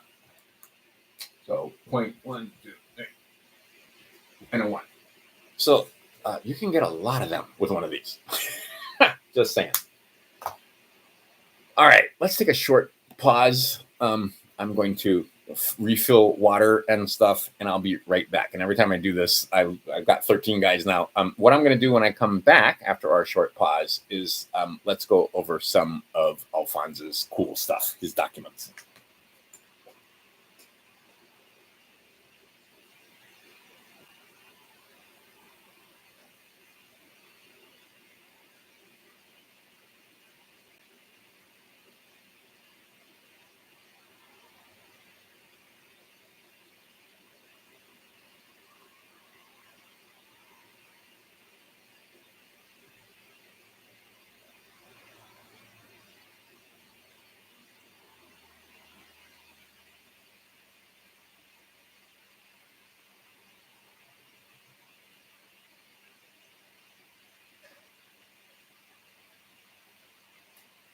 Okay. We got water. Short break. Sorry. Alrighty. I'm actually excited to go over this because his stuff is good. He got good stuff. Let's erase that. Closing stuff so I don't crash. Let's put this in here. This is a treatise on false arrest and imprisonment. I'm telling you, read this thing. Yeah, boom. That's a PDF. Oh, actually, you know what I should do is just give you the quick slot corner. I do this every time. Or not every time, but almost every time. Here they all are, all in one place. So anyway, that's the PDF. Here's the PDF and everything else. All right, and then we're going over to Alphonse's lovely website, which is pretty cool, actually. That's a bit more. Okay, all you got to do is sign in, guys. Once you sign in, you're happy. And it doesn't. You don't have to fill out a lot of. There's like a minimum amount of information, but you can't open these documents and see all of them without signing in. All right, so I'm going over here to. I'm just. Oh, wait, let me just put the website in there. I love this website. Actually, the name of it even is good. Let me put this in over here. All right. Now, let's just go over some of the documents. Let's go over this document to start off with. This is affidavit of status. Okay, the only thing I'm going to change, or I would change, and if you want to put your own stuff in here, you might. Let's see here. Alphonse Nicholas Fajir, which is, 000 Lamppost Lane, affidavit of status. You might want to put on that document so you can a number like this, certified, and get a green card so that you can show that you sent it to him, and then put that right on your document. I, a man. Okay, got a problem with that right off the bat. First off, I don't use the capital. Use that. Am man, or the man, or something like that. But I am a man. Are you amoral, or are you moral? Are you congruent, or are you symmetrical, or are you asymmetrical? A. Are you aboriginal, or are you original? Or are you ab-original? A. Get rid of the A. You. I am man. Okay. I, man. And then maybe the thing, and then put your name there. Alfonso Nicholas Faggio. Okay, I wouldn't spell my name like that. I would put it in all lowercase, and I would put a colon after that. So I'll just write Alphonse, whatever, Nicholas. Okay, again, lowercase, and then a colon, and then his last name, which is Faggiolo. Also him, right? Okay. Faggiolo. Okay, so all lowercase, look up Capitis Diminutio Maxima. It's a thing. All right, the all caps name. So we don't want to do title case. This is you. All right, that's just me. Like I said, Alphonse might have an argument with me here as why he did this. Like I said, if it's working, it's working. Then he mentions a bunch of stuff. Yeah, I'm going to skip. Let's see. I'm over the age of consent. I'm sound mind. I'm a creation of God Almighty, right? Okay. Follower of God's laws, first and foremost, blah, blah. Mentions Leviticus, mentions Matthew, mentions public laws, puts numbers in his document. I'm going to tell you again, don't do that. Do that. And if you're going to put numbers and stuff like this in that, make them attachments and notice.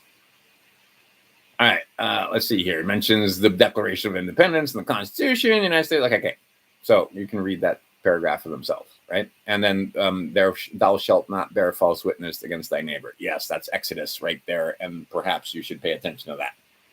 Okay, so I, a man, Alfonso, claim my body, information, and genetic material are my property. Okay, I'm going to do similar to this, but not. Anyway, this is what he's doing.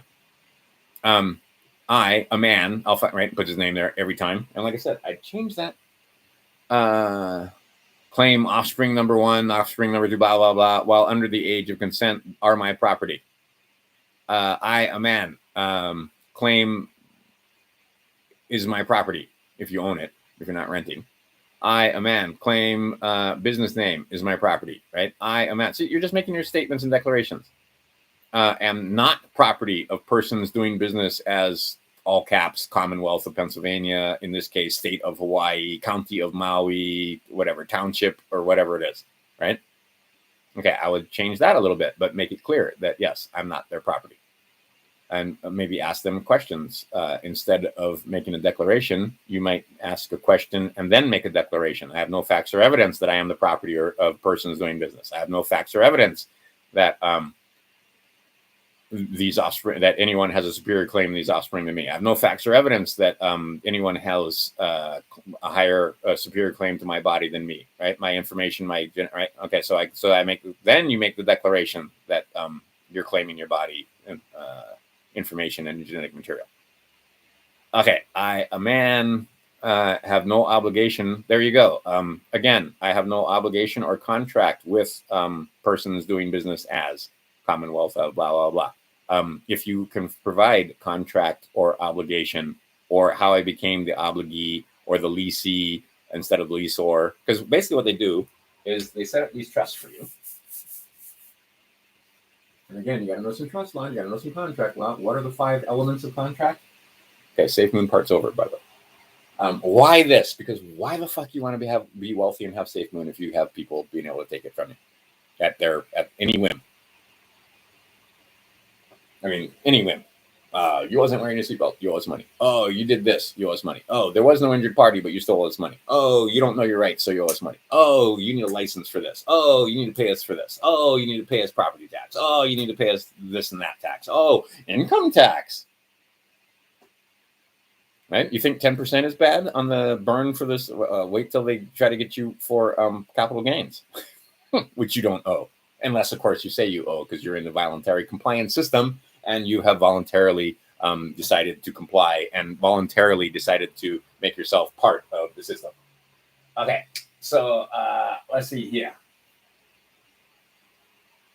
And this is the trust. We'll just make this the EE. The trustee, the obligee, so forth. All right, this is the beneficiary, which you are. You are the beneficiary. And over here, this is the grant or the benefactor, the person that started the trust, the genesis of the trust. All right. But what they try to do is get you over here to be an obligee instead of the beneficiary. So when you walk into court, you might let them know that you're the beneficiary. And I like the way this guy talks about the fact that you are not one of we the people that created the Constitution, but you are the posterity that they created the Constitution for. You are, in fact, one of the men and women that is the beneficiary of those constitutions and documents that they swore an oath to uphold.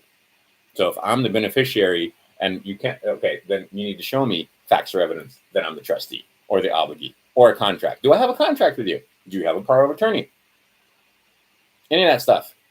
Okay, this is where you're at. Look, we only have number 6. I, a man, have not relinquished rights to persons doing business. Again, all of those signatures are absolutely null and void. I did not give up any rights, and because if I had been informed that if I had been given full disclosure, okay, that's why I had to take a break. If I had been given full disclosure, I never would have signed the fucking document. Neither would you. I didn't know I was giving up my rights. I didn't know I was making myself subject to you. I didn't know that. You didn't disclose that. I thought I was just getting this so that I had some identification. So when I was exercising my right to travel, you'd leave me alone. Turns out exactly the opposite of that. Turns out you don't even need the thing unless you're going to try and, rent a car or something like that. But if you have your own vehicle, you don't need a license to operate the thing. It's not a motor vehicle. It's a kawila. Okay. Automobile. Car wheeler. Hawaiians, they just make words. So what they need. All right. So that's not their kawila. That's your kawila.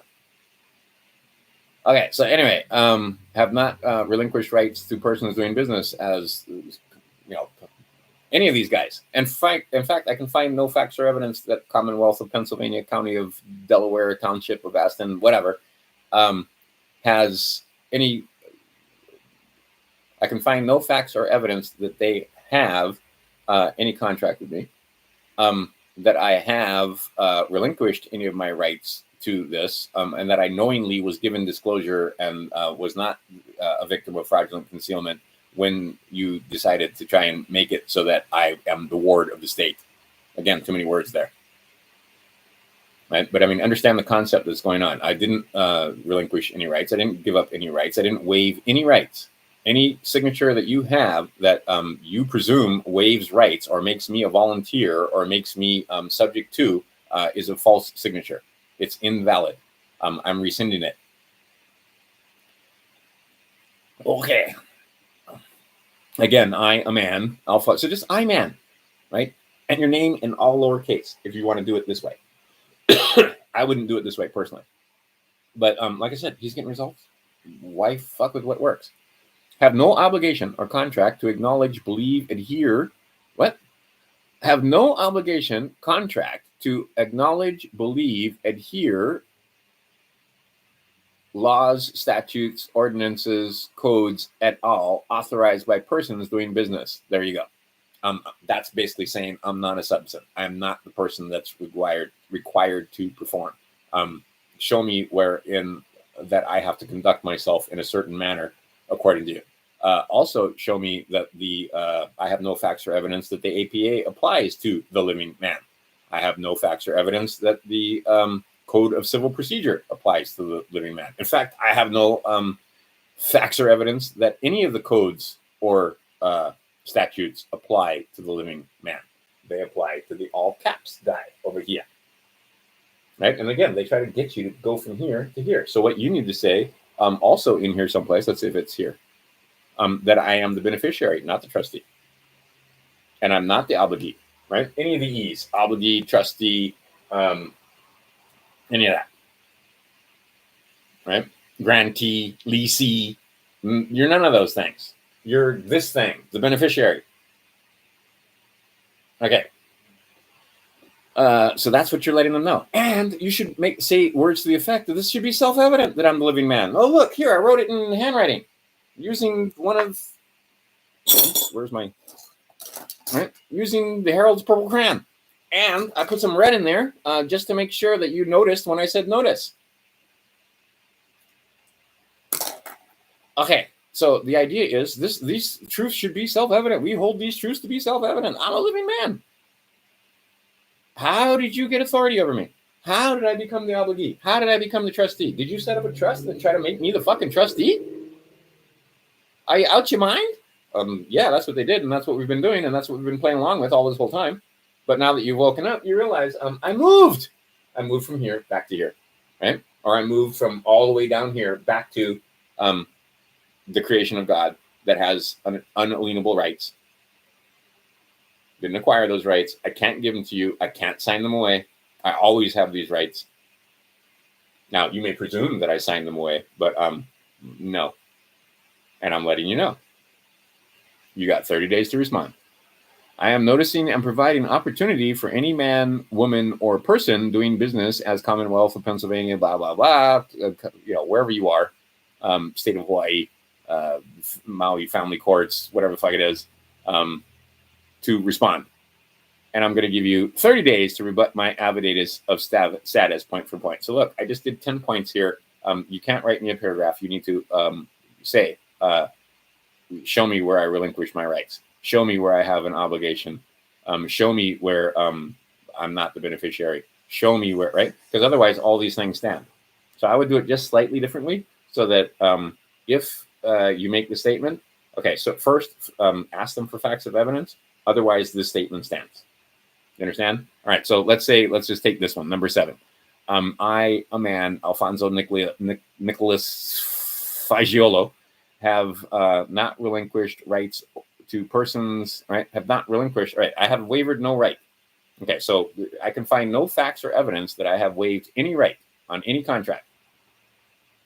Right? I have relinquished no rights to persons doing business as, and then name all the different courts or wherever it is your thing, or if you're writing to the Secretary of State or it's the whoever it is you're writing to. All right, and then give them the opportunity to reply. You're giving them 30 days. You have 30 days to respond to these 10-point affidavit of status identified by this number, etc.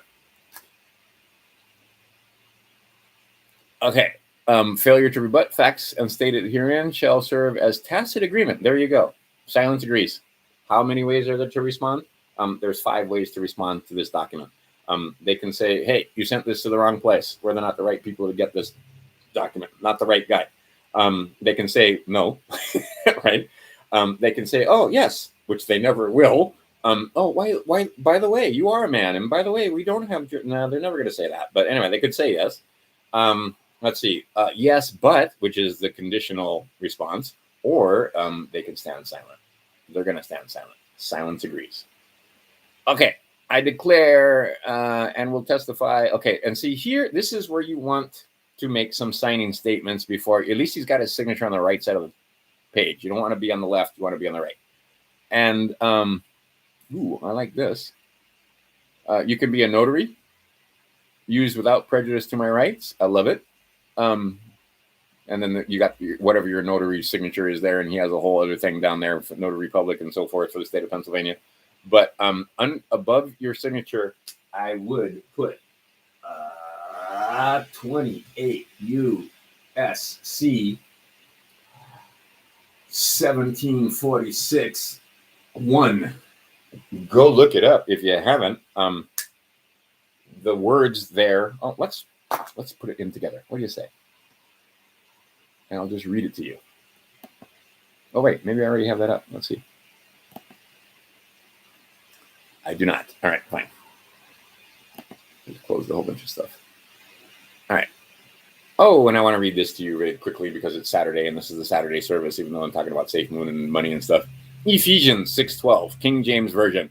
For we wrestle not against flesh and blood. You've heard this before, but this is one to put in there because this is what's going on. For we wrestle not against flesh and blood, but against principalities, against powers, against the rulers of the darkness of this world, against spiritual wickedness in high places. That's what's going on, folks. I was talking to a lawyer the other day. And we agreed on this one thing, that there is no code or statute that contradicts this book. They believe it. I don't care if you believe it. They don't care if you believe it. Nobody cares if you believe it. That book is in every courtroom. Go around in the United States. Even in the poorhouses, they may not own any other books, but you'll find a copy of that book in almost every house in the United States. Or that was the case. Anyway, let's get over here to 28 USC. And I'll just read that to you. 1, 7. See, you got to know them. You got to know. 4, 6. There it is. Unsworn declarations under penalty of perjury. And that's the other thing, that you swear under penalty of perjury and under Exodus, where the 10 Commandments basically say, I'm not bearing false witness here. And I'm willing to attest to the fact that this under the penalty of perjury. Are you guys willing to attest to your documents under the penalty of perjury? Okay, if executed without the United States,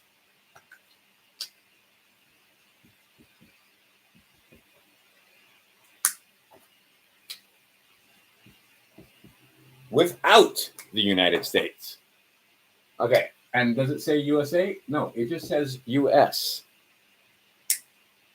If executed without the United States, you put, I declare, certify, verify, or state, and I don't think you have to put all of that, pick one, right? Under the penalty of perjury, under the laws of the United States of America. Oh, look, you mentioned the A. Oh, we mentioned the A. That foregoing is true and correct, executed on date in your signature.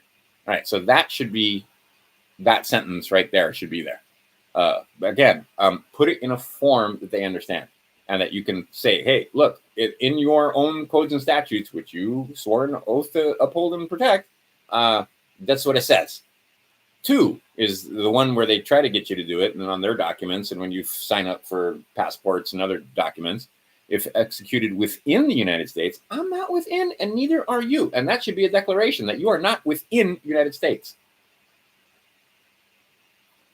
Okay, its territories, possessions, or commonwealths, I declare, certify, verify, state, etc., under penalty of perjury that the foregoing is true and correct. Executed not. Do you hear the difference? I declare, let's just say I declare under penalty of perjury, under the laws of the United States of America, that the foregoing is true and correct. And the second one, I declare under penalty of perjury that the following is true and correct. And it doesn't say anything about United States in that. Right? So you better put that in there. And there it is, right there for you. 28, 17, and 28 US, which, by the way, this is, again, positive law.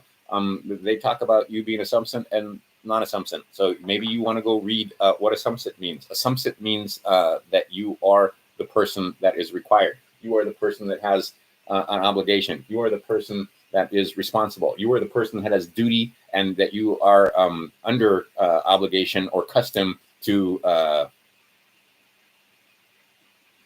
do certain conduct. Okay. Then the other one you might want to look up is 28. Again, I'm repeating myself. 28 USC 2072. B. Let's put that in there. Well, I'm faster, and I'll read that to you. Okay. So 28 USC, and I'm just changing my search to 2072. 72. And it'll come up. Yep, first thing. Rules of procedure and evidence. By the way, I have no facts of evidence that rules of procedure and evidence apply to the common man or to the living man or to the beneficiaries or to, right? I am the living man. And I've said it numerous times in this affidavit that I'm the living man. Where do you have rules and procedures in these codes that apply to the living man without my consent or without my contract or without my signature or without us having some kind of freaking contract? Okay. A, the Supreme Court shall have the power to prescribe general rules of practice and procedures and rules of evidence for cases in the United States courts, etc., blah, blah, blah. Okay. But such rules shall not abridge, enlarge, or modify any substantive right. Not even the Supreme Court can modify your rights. Not even the Supreme Court of this land can tell you that your First Amendment rights are null and void, or your second, or your third, or any of those in the Constitution. They have no authority. They have no subject matter jurisdiction. They have no subject matter jurisdiction and they have no personal jurisdiction. They have no personal jurisdiction over you without you giving them a contract, without you giving them signature. So what signature are you relying? I'm rescinding that signature. Upon what custom, signature, obligation, skip signature, custom, obligation, because I got to sign those things, right? Did I sign an obligation? Did I sign a contract? What conduct makes these rules apply to me? What did I sign? Where are you thinking that you got power of attorney? Where are you thinking that you have subject matter jurisdiction over me personally or over my rights? We never ceded, and you can look at this. I can show you, Kurt can show you, numerous people can show you that there is no place where we, the people, or the beneficiaries of we, the people, or that the people ceded our rights to any of these corporations, or even gave them the ability to abridge, enlarge, or modify any of those rights. Okay, Supreme Court can't do it. Your governor, for fuck's sure, can't do it. Neither your mayor, nobody in your Department of Health can tell you to take a medical intervention, or that you have to conduct yourself in such a way first before you can claim one of your unalienable rights or one of these substantive rights. And again, I went over a whole video. Most of you guys don't know what is a right. You don't know what your rights are. You don't know what is that. So if you don't know what is that, if they take them from you, how are you going to know? You're not. See how this works? Okay. Put them on 2x speed. I know a lot of you guys are going to come back. And especially, when I take the break. And then you can hit, I just found, well, not just, but recently, like maybe in the last year or two, I figured out that if you click on the video, then you can use the arrow keys over here and fast forward. So occasionally I do that, especially when the guys have taken to, because they get demonetized and so forth. They make the commercial in the middle of the video and they just say it, or they run a little thing, and I just skip past it using that. Anyway, point being is that you can listen to this on 2x speed and hopefully get the information out. And again, I hope some of you guys quit watching, because yes, I'm repeating myself. Okay, but I'm not repeating myself when it comes to going over some of these documents. But I mean, it's the same thing over and over. Your rights are unalienable. They come from God. The God I'm talking about is Jesus, the one that God, not the Lucifer, the three-faced God, the generation, operation, destruction, the Father, Son, Holy Ghost. So I'm being very specific. I'm not talking about Lucifer. I'm not talking about Satan. I'm not talking about Saturn. I'm not talking about Moloch. I'm not talking about Baal. I'm talking about God, the Father, the Jesus, the one that created all things. And there seems to be some confusion between Jesus and God being the same. But basically what he did is he embodied that consciousness the best out of all of us recently that we know of. In the East, there are plenty of Buddhists. Plenty. Right? And they expect, and by the way, here's a manual, or here's a way with prayer and meditation, and here's a bunch of things you can do to become like the Buddha. Right? This guy, did he not tell you? Let me do it again. Everybody likes John 3:16, and John 3:16. For God so loved the world that he gave his only begotten Son, and whosoever believes in him shall not perish but have life everlasting. I don't even got to look them up. I don't have to. I mean, that's beat into my head. John 3:16. That's the good news. We're here forever. The good news is you don't die if you believe in the Christ. You're here forever and ever and ever.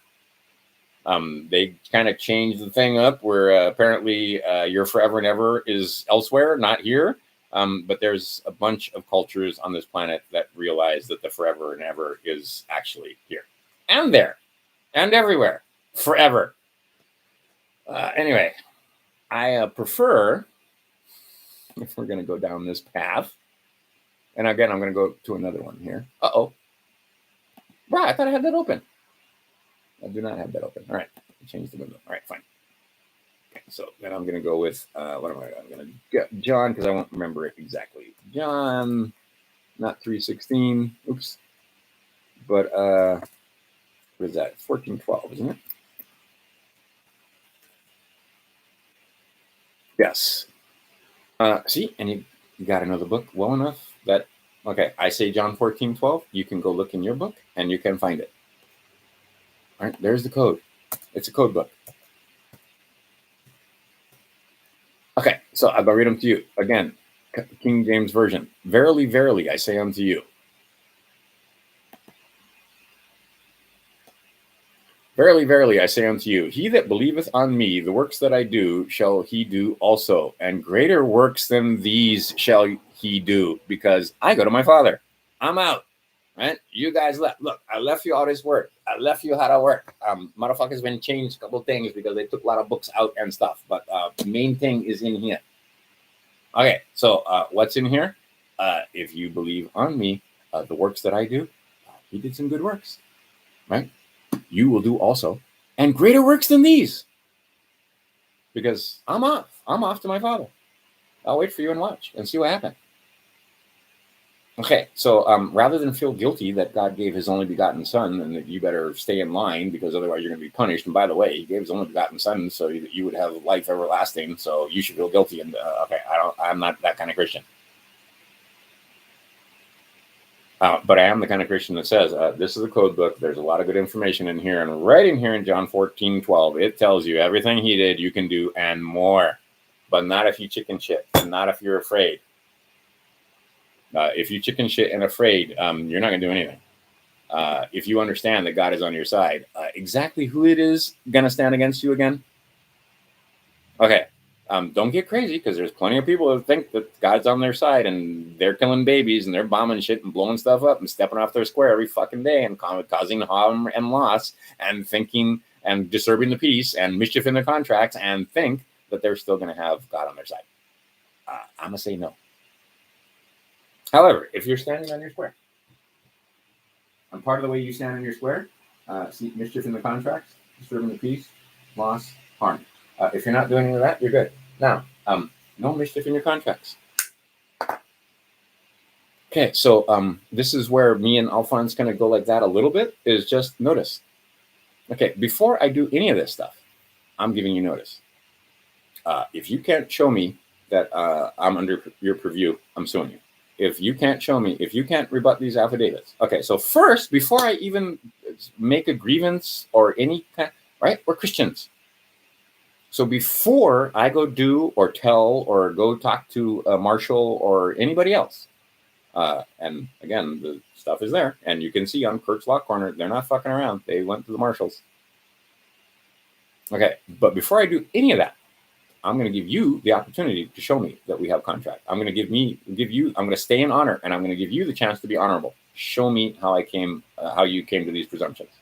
Show me how it is that if I'm the living man, your corporation can do anything to me, cause me to, instruct me to conduct myself in any fashion without you first having a contract with me.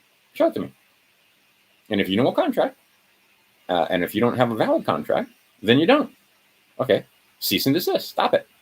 If you don't cease and desist, I know that you have this Achilles heel, which is called insurance, because you're a limited liability insurance company, and there are strict penalties for violating the rights that you swore an oath to uphold. So if you can afford them yourself, you get insurance. If your insurance don't like pay, I'm going to take them from you. Right? If I get a judgment. I'm not filing liens without judgment. Right? I'm not filing liens. Now, here's the thing. I can get default judgment, but you better go perfect that claim. So in other words, default judgment, you send it to them 3 times, right? You go through the administrative process and give them due process. So first, you're going to get notice them. Okay, they're not going to respond. Okay, now you're going to start with the 3 affidavit technique.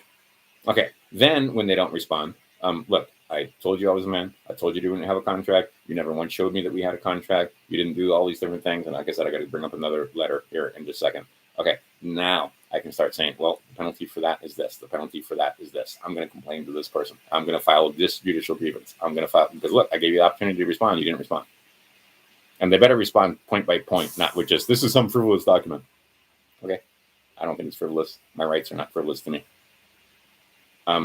So anyway, when you fail to respond, okay, now I'm going to file grievances.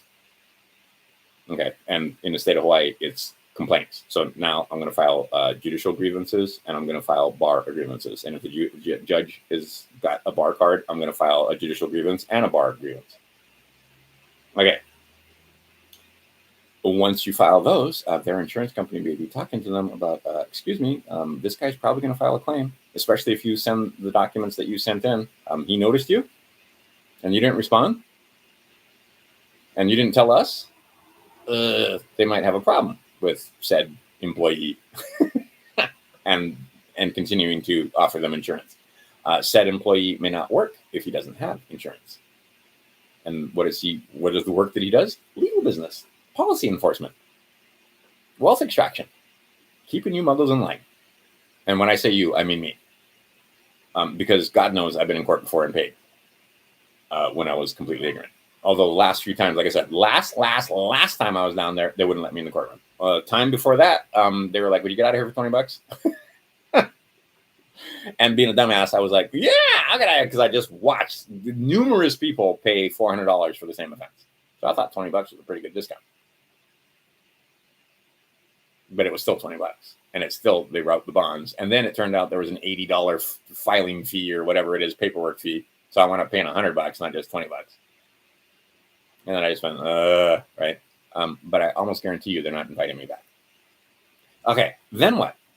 Then after you sent them letters to say, hey, you defaulted, and after you filed complaints and claims, based on the fact that I sent you this notice and I never got a response, and based on the fact that I made these grievances, or like I said, in my state, those are complaints, and never got a response, now I'm going to file a claim, not against you, I'm a gentleman, against your insurance company, against your bonds. So you need to give me the name of that insurance company, any forms, any contact information, anything that that will make this claim go through. So I need the name of your insurance company. And if you're going to not cooperate, then I'm going to call the insurance company directly and find out what forms and so forth and how to make claims and file and so on. But in order to do that, I need a name. And you cannot withhold this information from me. Again, you got to find out what DUNS numbers are. They're all private corporations. And they assume you have contract. And you got to let them know that you don't. Okay, let's go to another one. Like I said, I like Alfonso's documents. I would only make just various changes. And these are the bare bones minimums. And I would never give you templates, because ask Patrick Devine, ask all these guys. All they do is screw it up. Okay. Not that one. All right. So, and again, you can read the document that I just read just by, all you got to do is register, which is basically name and email. You don't have to give them all kind of crazy information. All right. So you go to, this is, I'm just, I am has sent me to you.com. I love the name. And I'm just clicking on documents. So there's a whole list of documents here. So that was affidavit of status. Now, how about affidavits of fact, which you cannot preview, I don't think, unless you've signed in. All right. So this is a Barney Rubble affidavit. I love it, right? Because it's just, right? Keep it fucking simple. Start making super complicated sentences that are long with many clauses. Uh-oh. Okay, wait, gotta go down some more. There you go. All right, perfect. Okay, so then he puts the claimant up there in the corner. He puts all the respondents, in other words, all the people that he wants to talk to. This is a 4-page document. Again, I would put the affidavit. I would put the number of, yes, there you go. See, on this one, he has the certified mail number in there. On all your documents, you want to have this so you can identify that document. And it matches the one that you have. And then he starts up with I am man, Alfonso Nicholas Fagiolo. I'm over the age of consent, blah, blah. So that same basic one in the beginning. And now it says, again, I, a man, I'm not doing that. Claim my body information and genetic material are my property, while they're under the age of consent are my property, etc. It's basically the same as the other one. And see, then what he does is after the first 8 Declaration of Rights, acts related to your event, or excuse me, facts related to your event. Facts related to your event 2, facts related to your event 3, facts related to your event, all right? All the different facts related to your event. All right, what does he mean by facts related to your event? Okay, on this day, I was sitting under a coconut tree, minding my own business, when 3 police officers walked up to me and demanded that I put on a mask without ever identifying themselves, which was fact 1, that is violation of my due process rights because they didn't identify themselves from the get-go. Secondly, they were violating my First Amendment right by telling me that I could not participate in this Trump rally, even though I wasn't participating. I was just sitting there watching because we drove by it when I was going to court, and I was like, holy crap, look at all these people. I'm pretty sure Homeboy actually carried this state. I've never seen a turnout like that ever for anybody. Not for Obama, not for anybody. I mean, he had hundreds of people there, and they were being harassed by the police, and they still came.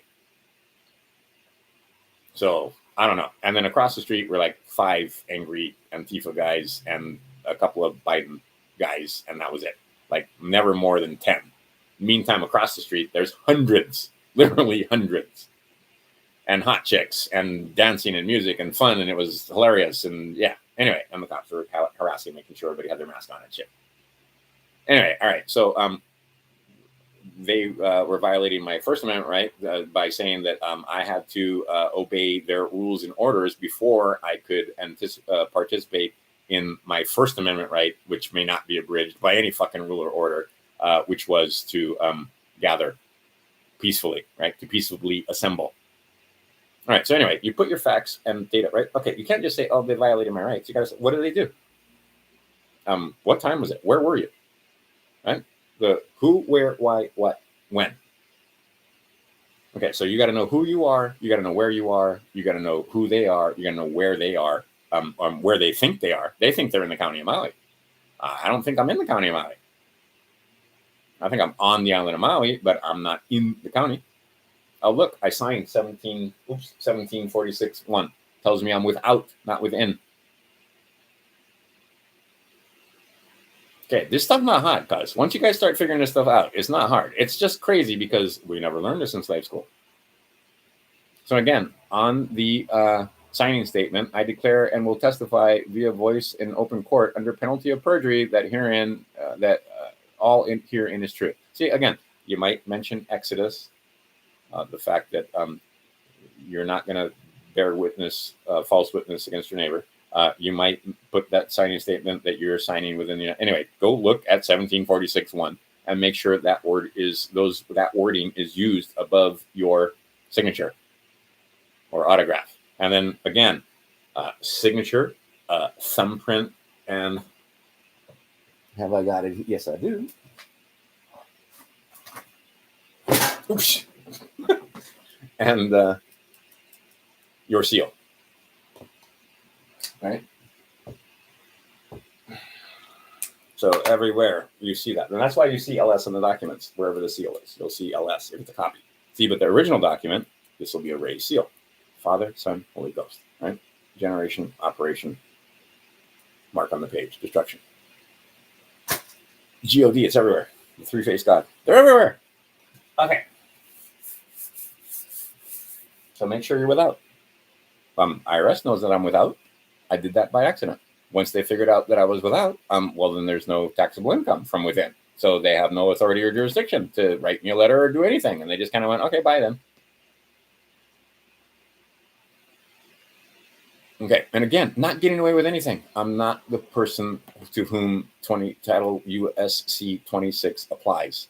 That is not positive law. It applies to a very specific class of people of which I am not part. Oh, excuse me, not people, persons. Okay, affidavit process, the first two steps. Attorney challenges, bar grievances, clerk of the court. Let's go with bar grievances just for fun.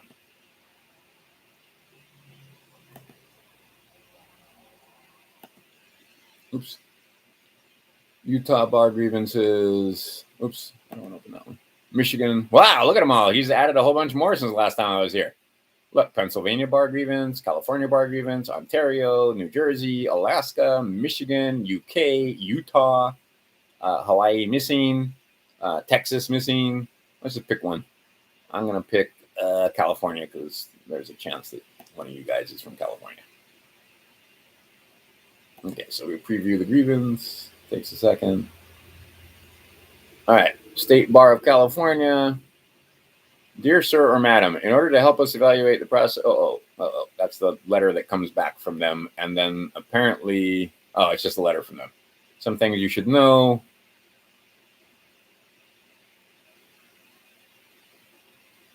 I have not looked at this form ever before. Oh, okay, so there, yeah, look, it's a form that you can do to file a complaint. It says the State Bar of California Attorney Complaint Form, right here. Read instructions before filling out this form. Okay. Also understand, you're under no duty or obligation to fill out their forms. But you might want to put everything on a piece of paper that this form has, and say that your document meets the requirements because all the information is there, even though you didn't use their form. And if they have a problem with that, I'm under no duty or obligation to use your forms. And if I am, please show me where I am under, where I'm a subset. How did I become a subset? Did I apply for this? Do we have a contract?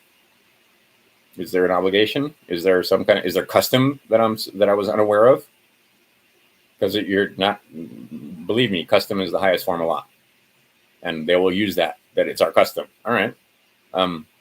It's my custom not to.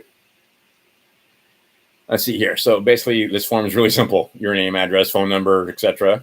Homework cell. Attorney's contact information. Who are you complaining against? Have you or a member of your family complained to the state bar about this attorney previously? No. Or maybe you have. I don't know. Did you employ the attorney? So was he in your employ or was he against the other side? If no, what was your connection to the attorney? And explain briefly because you have a couple lines. Otherwise, you give the date and plate. So if you shouldn't have an attorney, but I mean, if you did, all right, 5, include this form and a separate piece of paper and a statement of what the attorneys did or did not do that is the basis of your complaint. Okay, they violated my rights. They violated my this right. They violated. They tried to make me think that they were de jure when in fact they were representing a private corporation. They tried to. They summoned me in the court. Whatever.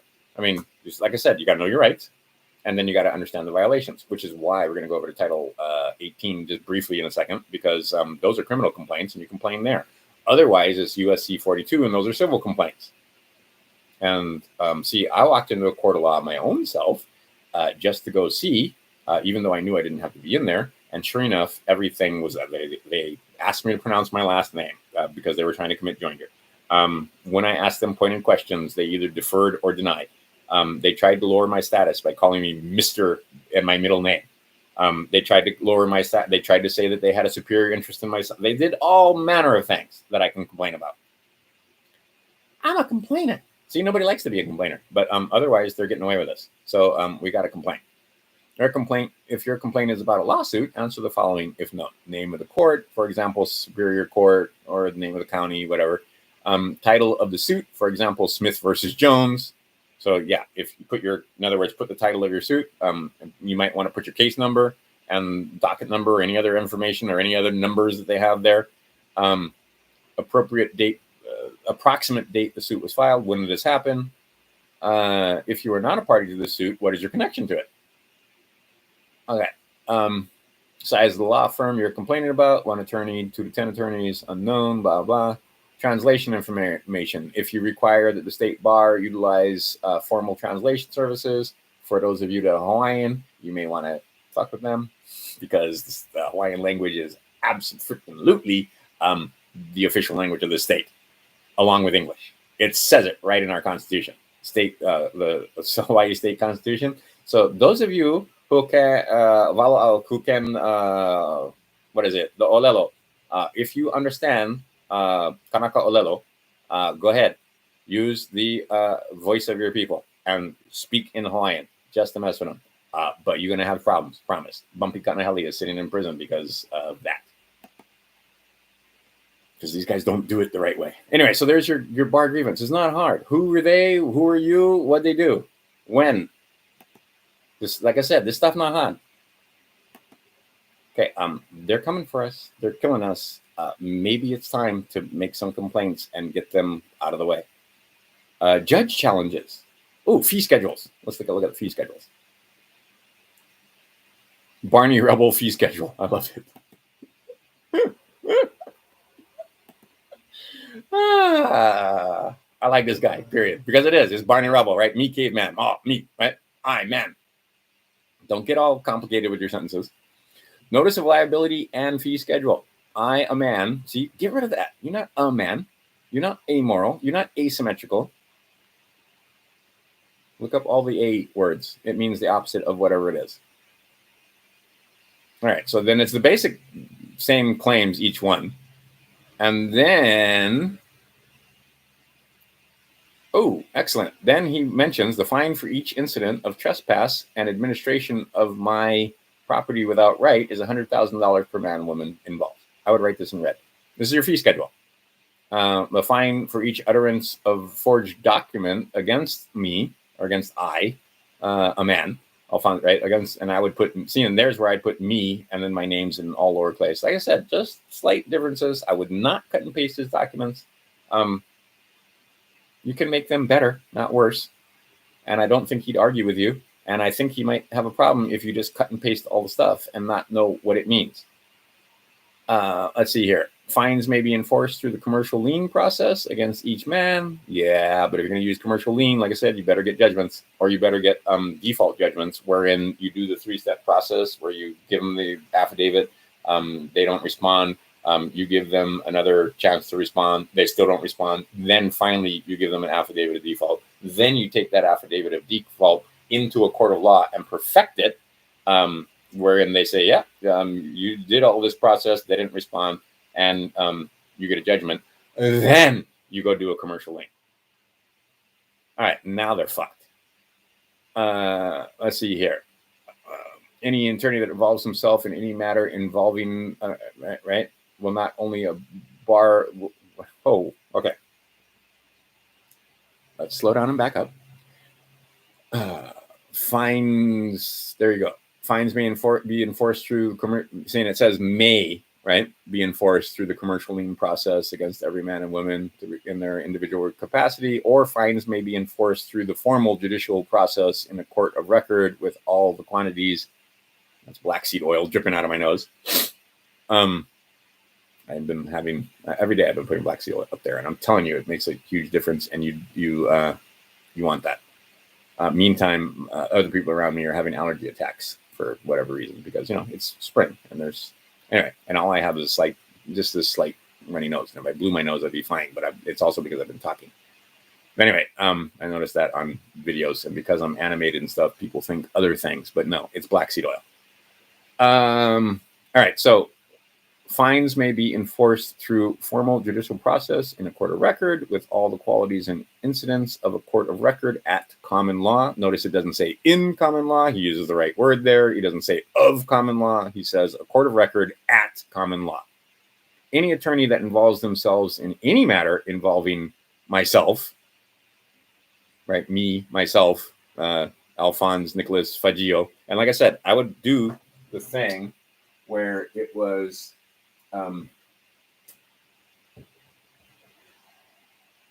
oops, did it wrong.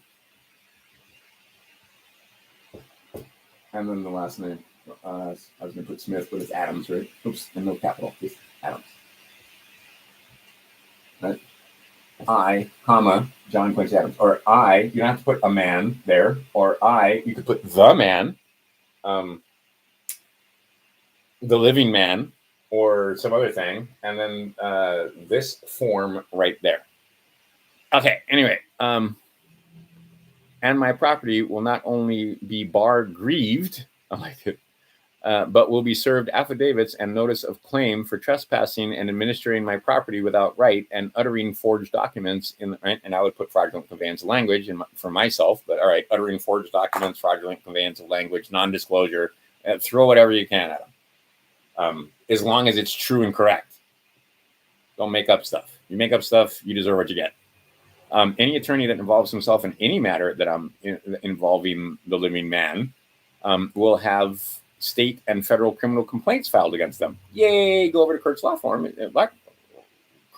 Corner, and get the PDF that I put over there, I believe, or maybe it's over there. I don't know. I'll figure it out eventually. But anyway, click on that, and you can see that PDF, which basically shows you how to do this. But file the complaints, file the damn complaints. They've been getting away with murder literally because you haven't been filing any complaints. None of us have. All right, this notice is enforceable from the day of its receipt by the wrongdoer. Love it, right? The wrongdoer. Okay. So in other words, when you get this card back, it's good from that day. Okay, I declare and will testify via voice in open court under penalty of perjury, and swear on the Bible unless you don't want to do that. But anyway, you might look in the book of Exodus. There's a little bit about not bearing witness against your neighbor falsely. No false witness. You might just put Exodus and the verse. Do you know that one? And put it there, and then don't forget 1746. And on a document like this, I might put 1746. Oh, also on this document, he puts $200,000. I would put the $200,000. Okay.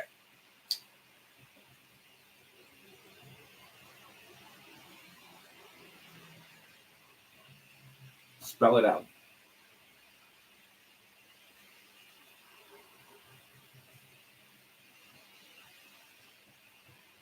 And then in parentheses,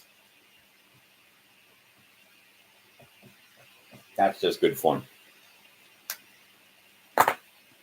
Right, so you put $200,000, and then you put it in parentheses. Okay, that's another thing I would do on this document. That's a minor detail, and I learned that in doing one-pagers, and I used to do one-page documents and so forth. So there can be no mistake, right? That you didn't mess a decimal point up or whatever. So when it says 100,000, then you write $100,000. You don't just write that. In fact, like I said, put that in parentheses after you write $100,000. There are no mistakes. All right. And then other than that, like I said, the only thing I would change is this, and I would say I, comma, and in a lot of these, I like this. And see, in the beginning of this, I would state who I is. And then make a couple of declarations under that, right? In addition to these other declarations, that you are the living man, that you are not anyway, okay. But again, don't tell them what you're not, tell them what you are. Okay, so the positive, the affirmative, not the negative, right? I'm not this, I'm not that. Just but although you may have to you may put therefore I'm not, like, okay, I am guaranteed a Republican form of government. I'm signing this document in the United States under the United States of America, not just in United States Corporation. To the words to those effects. And again, I'm not going to tell you what to say because, oh, you told me to say this and I got in trouble. Well, if you know what you're talking about and you understand this information well enough, you're not going to write sentences that are going to get you in trouble. And none of these sentences do I think are going to get you in trouble. I'm just saying that you could make them a little more clear and a little with some minor changes. But I believe he's doing pretty well with these documents, so don't fuck around with what doesn't need fucking around with if you don't know what you're doing. And if you don't know what you're doing, you shouldn't be cutting and pasting this in the first place. All right, so let's see here. Holy cow, this is a great document. And the document that I'm reading is the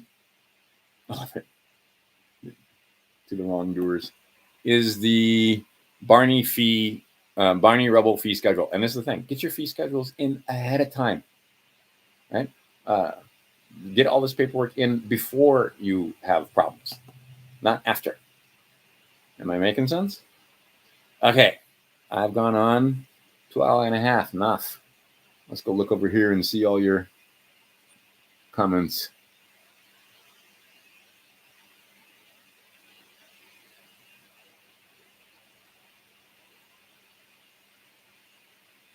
Oh no. Yep, I guarantee it. Yep.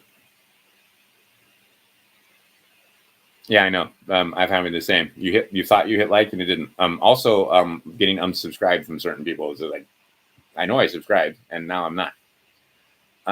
Let's see here. Yep.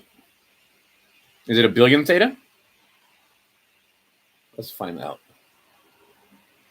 Because I mean, think about a trillion. If they, like I said, when I was doing the Safemoon thing, and they get it down to 1 trillion. Okay, how many theta are there? A billion theta. So a billion theta. That's already a crazy amount. See, that's a crazy amount. So they're thinking big. But yeah, I should just ask. I think it is a billion theta.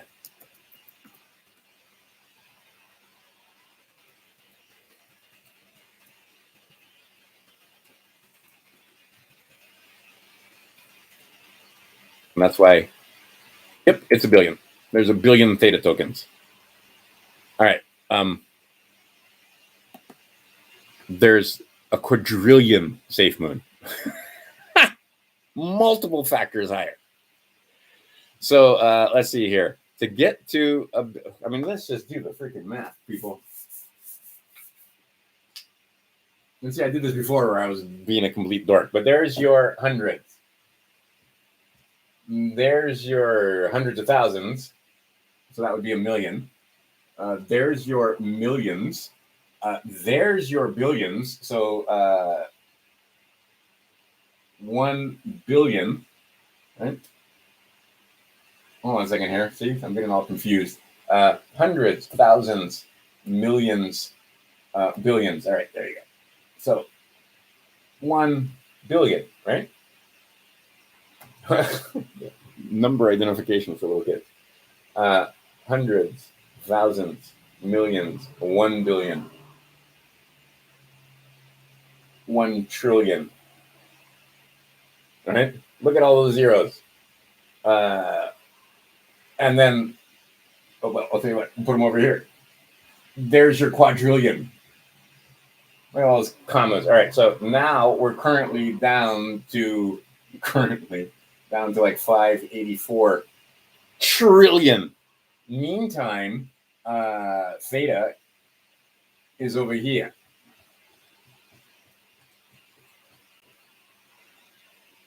So all that means is when these guys are talking about this thing going to a penny or a dollar or whatever, well, if it only gets down to like a trillion coins, that's still going to be a factor more than theta.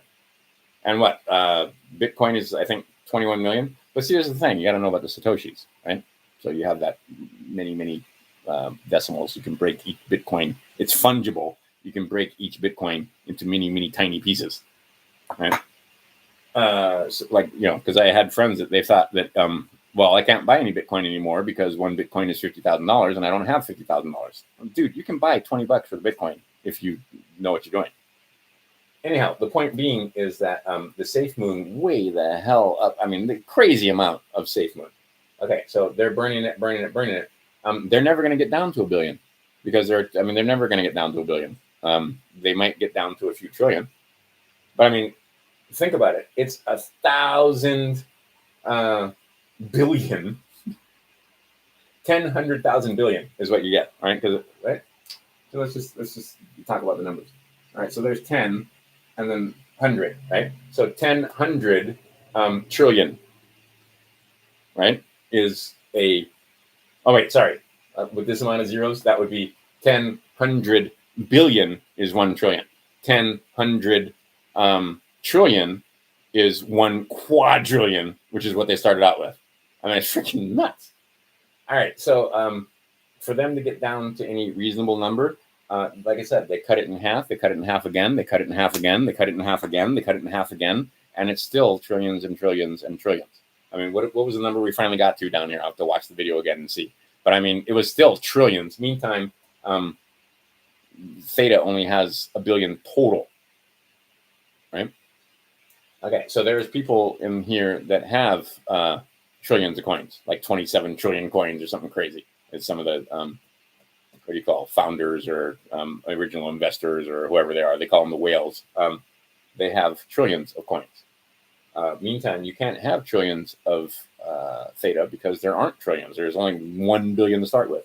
Over here, there was 1 quadrillion. And that's what people don't understand. Like I said, how many factors that is. What do you have to multiply this number by to get that number? You need a number with multiple zeros on it to get to the quadrillion or to get to the $584 trillion. I mean, anyway. So for them talking about it's never going to get to a penny or a dollar or whatever while it has hundreds of trillions of coins in circulation. It's just not going to happen. Anyway, let's see here.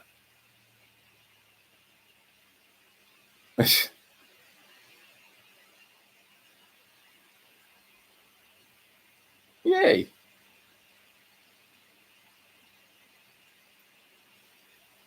Yeah, I agree. Stand up, grow your garden. That's what, you want to be a radical. Take care of some animals and grow a garden.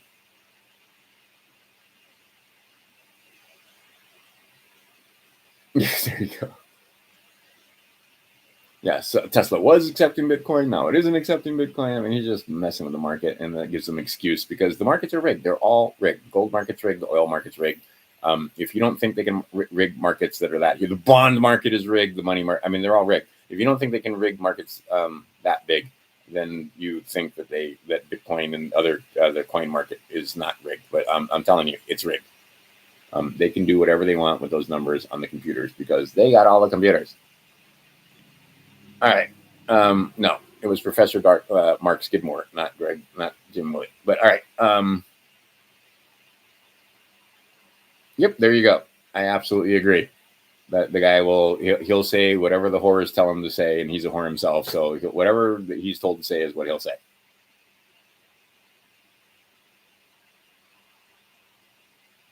Yeah, there you go. Constant bombs. So is that a yes or a no after all of that?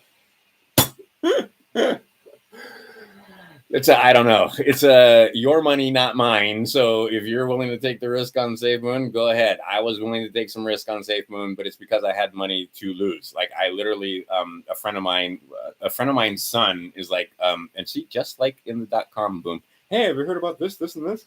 And I was like, no, I haven't. So I did some research on this, this, and this. And one of them I went, no. And another one I went, no. And another one I went, no. And another one, well, that's actually kind of seems interesting. And then another one I went, no.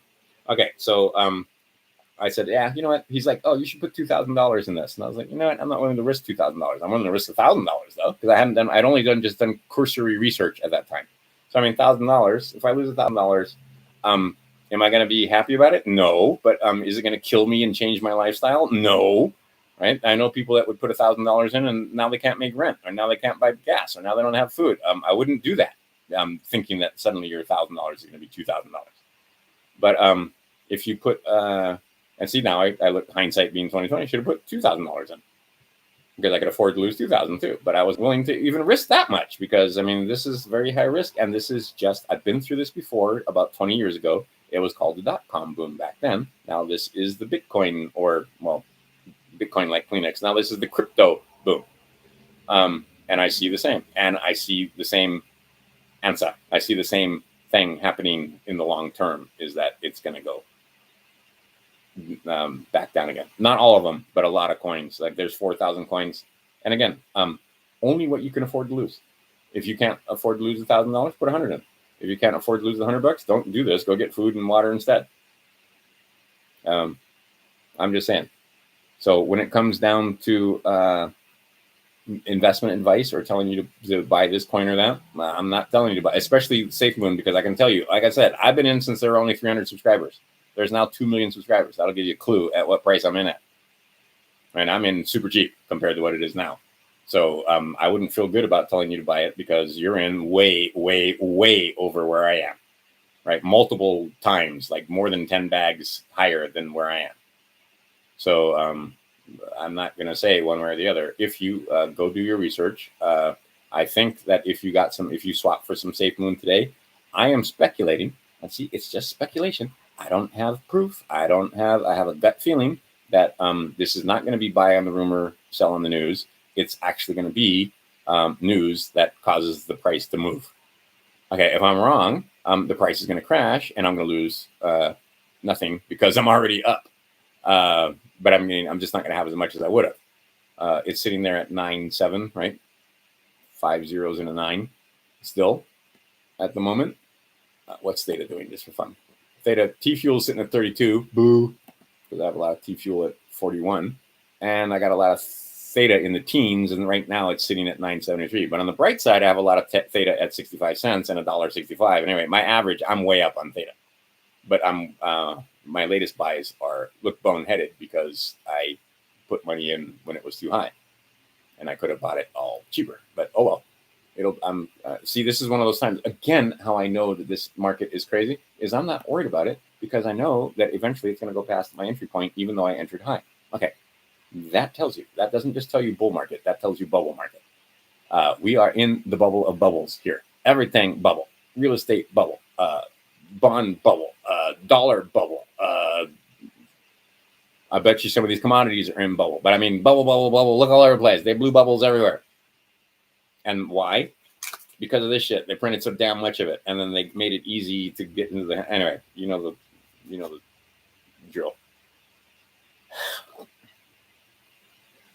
I agree with that statement. They all seem like pyramid schemes. Even Bitcoin seems like, but no, they have utility.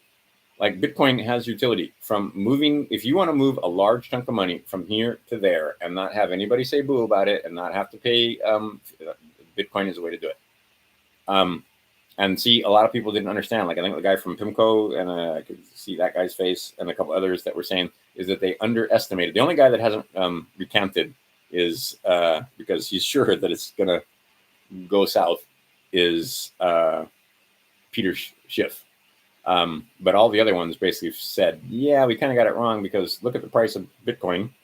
Like I was screaming literally at my girlfriend to get when it dropped down to 27, I was like, get this. It was at 35. I was screaming at her to get it at 35. When it dropped down to 27, I'm like, oh my God, put money into that, right? If you only would have put $5,000, how much money would that be worth now?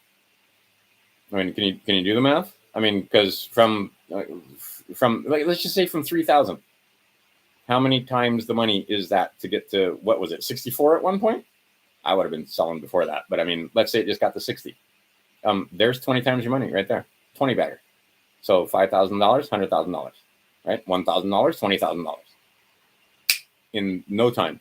It hasn't been that long since Bitcoin was at $3,000, and now it's sitting right now. It's down to like 48. I don't even know what Bitcoin is at the moment. Let's go look just for fun. Also, Gregory Manarino's call on Dash seems to be pretty solid. It's been pretty good. Okay, so it's 48,000 right now. It ain't gonna stay at 48,000. This actually would probably be a pretty good time to buy if you're a Bitcoin type person, because I can see it going from. I mean, please, if it goes from 48 back to 60, that's better than a 30% gain. Can I do the math in my head quick? Yeah, I mean, come on. That's even if it just gets back to 60, and I'm pretty confident it's going to get back to 60. I can't guarantee anything, but I see Bitcoin at 300,000 eventually. That's not a joke. And 300,000. That's still from here. That's 6 bags. So every 1,000 you put in, you get 6,000 out. When is it going to do that? Don't know. How long is it going to take? Don't know. But I guarantee you that with the trillions and trillions of these that they printed, hundreds of trillions. Go look at the work of Dr. Mark Skidmore and Catherine Austin Fitts. There's no way. So what we've seen is there used to be a time when you could get right when it was 0.00, you could get thousands of Bitcoin for one of these. Now you need thousands of these to get one Bitcoin. I believe it's going to be the same thing with Safemoon, and I believe the same thing is going to be with Theta. Is that right now you need 10 of these to get one Theta. I remember when you could get 20 Theta for one of these, and that's when I was doing my research, and then it like just started taking off, right? Suddenly it went from a nickel, and it had been a nickel for quite a while, and I didn't feel like the need. And then and then all of a sudden it's 65, and then all of a sudden it's a couple bucks, and then all of a sudden it's over $10, and then all of a sudden it's $14. All right, it's going more. It got stalled because of a couple of things, but if you take a look at other people that know more about Theta than I do, they're all bullish as hell. All right, same thing with Safemoon. Now, as a speculator, I'm speculating that tomorrow the news that they put out about the Phoenix is going to be price moving, and that the price is going to go up. Now, that's one scenario. The other scenario is buy on the rumor, sell on the news. Everybody gets the news. It's not as big as they thought, or it doesn't matter because the price of the rumor or the news is already factored in, and then you get the actual news, and then everybody sells off, and the price goes back down again, and can actually crash from there. But I think this meeting is going to meet or beat expectations, and I think that it's not going to be one of those things where they sell off. Now, there have been other times when people have been all excited about whatever it is. It's a stock or it's a crypto or whatever, the news conference or the press conference or whatever, the AMA happens, and that's what happens. The price goes down. So, but there have been other times when there's been AMAs and the price just freaking takes off. So you got to weigh and you got to be willing. How much risk are you willing to take? And then further, if you're looking at that, are you willing to lose it all? Can you afford to lose it all? So don't play if you can't afford to lose it. So before you play crypto and other stuff, water, air, food, fuel, alternate plans for what this is connected to the main grid. What happens if you can't get main grid? What about your internet? Especially if you got cryptos. So you're going to have some kind of internet connection to be able to get to your cryptos. So before you get to the crypto stage of things, I'd make sure that the basics were covered. And then you have money to play with. So food covered, water covered. You got some kind of plan or something, and that, I don't know, backup emergency generator. Just install solar panels, install generators of some kind. I know people that are blessed to have water running through their property, so they've made a power plant out of that little river because it spins, right? So it drops on a flywheel, and the flywheel spins a generator, and the generator charges batteries, and the batteries turn the lights on at night. All right. Cool. There's 1,000 ways to make electricity. Again, solar panels, wind panels, so on. But you might want to have a alternate to the main power grid. Again, heat is not something that I worry about here in the state of Hawaii, but in your state, because I mean, when it gets like really cold over here, it's 60s, right? So I mean, you're not going to die. You got a blanket, you'll be fine. But that was not the case in some of the other places where it got so damn cold, people were like literally freezing to death. So plan for that. And renting the car in the garage with the door down, yeah, that was bad night. Turned out to be a bad idea, didn't it? Anyway, so the point being is that you need to sit back and think and have a little powwow with your significant others. Also, if your significant other did this, might be time to break up and get away because they're going to kill you. The chances that I want to be wrong. I want all you guys to be able to come back here and go, you were saying that, and nobody died. That's what I want. That's absolutely what I want. But going to the websites and and talking to various doctors and talking to some of the people, well, actually not even talking to them, just listening to them on Rumble and BitChute and various other platforms that don't censor some of these doctors, it's disturbing. It's concerning what they have to say. Again, once I started doing my research and I realized these two words, none of the animals survived. Not any. And then any comes to any of the trials that they did. None of the animals survived in any of the trials. Did they change the ingredients? Now all you got to do is do your research. No, the ingredients are basically the same. So what happened? Assuming that you know that much information. So if you know that none of the animals survived and the ingredients are the same in any of the studies, then what's going to happen to the animals that get it now? Just because they happen to be human animals, you're starting to find out that, yeah, if you go look at adverse experience reporting service, more in the last 4 months than in 15 years combined have.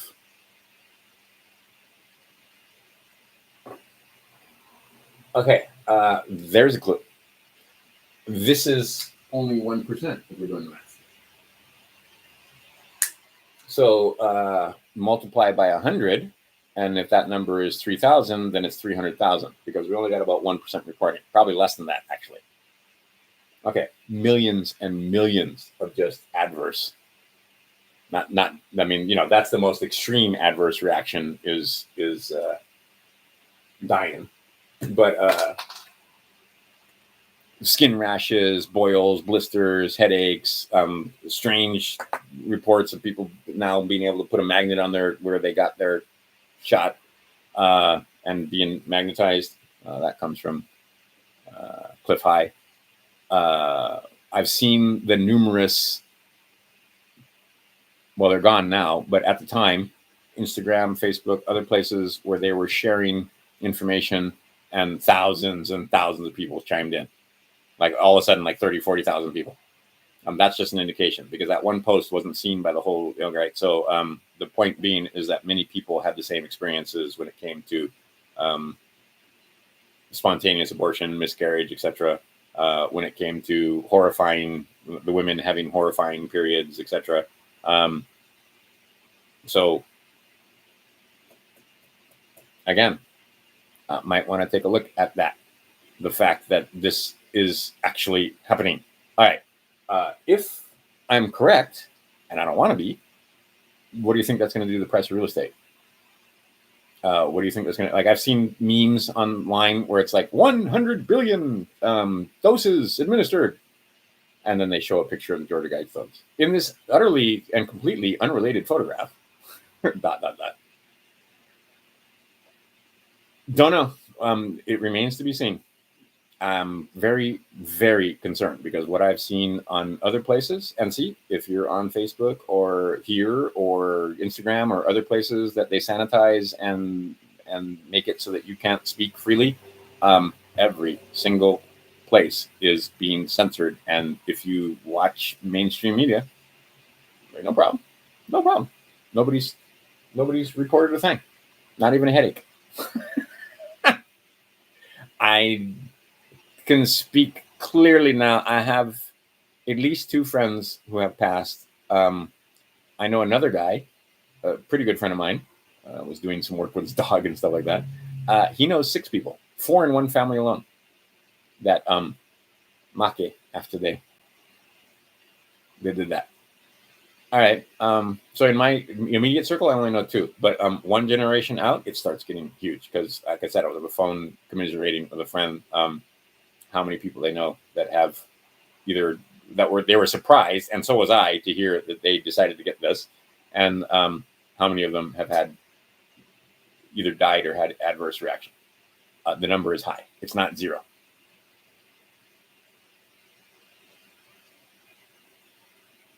Yeah, they're all decentralized. And see, this is the thing. We're getting out of from under the yoke of these guys, wherein we can trade with each other. And see, they're going to get to the point where I have a card, and my card will transfer my Safemoon to you in return for you cleaning my house or washing my car, or we may be able to trade Safemoon for not just goods and services, but products. I don't know. You got vegetables. You have grown some peaches and apples, and I want some peaches and apples, and you don't want to take these, and I don't want to give you these, and we can't trade in these because this is worth too much. So how about you have some way for me to just transfer some whatever coin it is to you in return for those apples, or in return for that cow, or in return for whatever it is. Okay, that's coming. They're trying to get you out from under this whore right here, and you got to stand up on top of that. But I absolutely think that it's not just a get rich quick scheme. Some of these coins are going to be the alternative to this. Which ones? I don't know. That's the thing. So they come and go. Not all the companies that were around in the dot-com boom times are still there, but some of the ones that are left are huge now, aren't they? I remember when everybody said, anybody can do Amazon. Why would you invest in Amazon? Anybody can do Amazon. Anybody can put products online. They don't have a unique service model or product model or anything. It all turned out they were kind of wrong, weren't they? Not to mention they didn't take into account the fact that there are the others, the demons, that were making sure that that's what happened, and that they basically just took the fire hose from all these different hoses that were basically mom and pop stores, turned off all of those, and then turned all that money into one stream into very few .coms like Amazon. You can get all your food on Amazon since you couldn't get it from mom and pop and so on. So anyway, they just figured out how to take all the you got the consumer, and you had thousands and thousands and thousands and thousands of two-way streets here where the consumer would give money to all these different moms and pops and small businesses and bars and restaurants and all this kind of stuff. And what they did is they cut all of it off, wiped out the persons, and funneled all of that into Amazon or whatever businesses it was. A few, very few, but all these gajillions of transactions that you would have normally made with various people were stopped, and their businesses closed because they weren't essential or whatever. And so they just took the money, and it's just currency. They took the current, they stopped the current from all these things, and redirected the current to themselves, and made themselves billions of dollars over the last couple of years, or actually over the last couple of months and year, singular. It feels like years, but it's only been a year. We're going into year 2. Okay. Now they're trying. And how is that done? 99% with the FRN. So we made the bankers money because they made transaction fees on every single one of those transactions, whether it was Visa, MasterCard, Discover, American Express, whoever it was, however you paid. All right. So what they're doing is making it so that we're going to nix those fees, and those fees are going to be paid in Safemoon.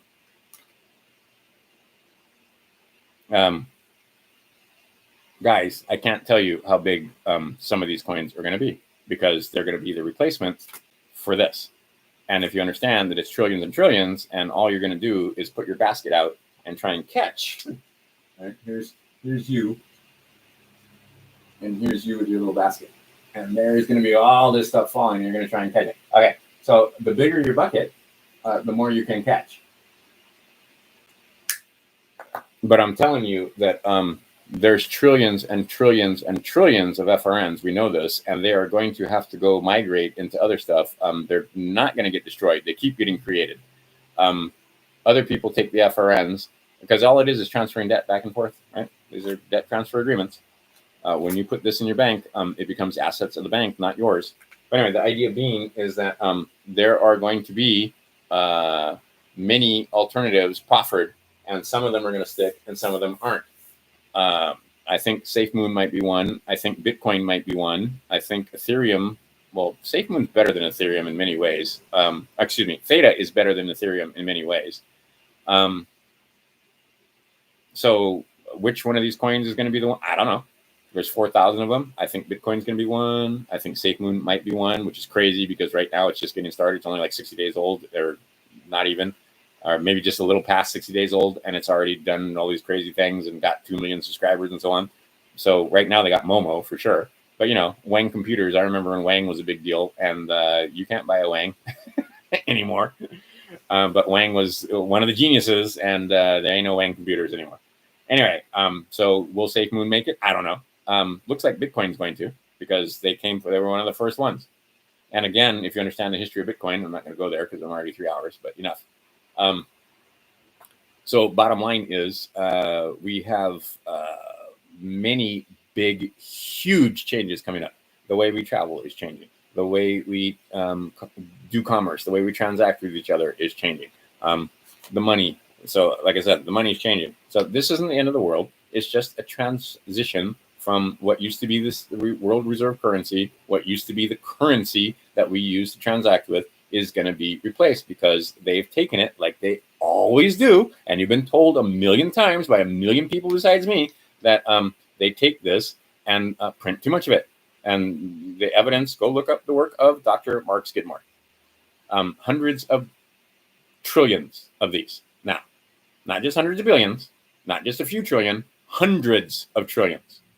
Okay, the thing gonna blow up eventually. And see, the Chinese had much of our debt, and they were using that debt to win this war without firing a shot by using these to buy Congress people. Our Congress people are cheap. They're known around the world for being fucking cheap. They've used it to buy up mainstream media. They used it to buy up judges, bankers.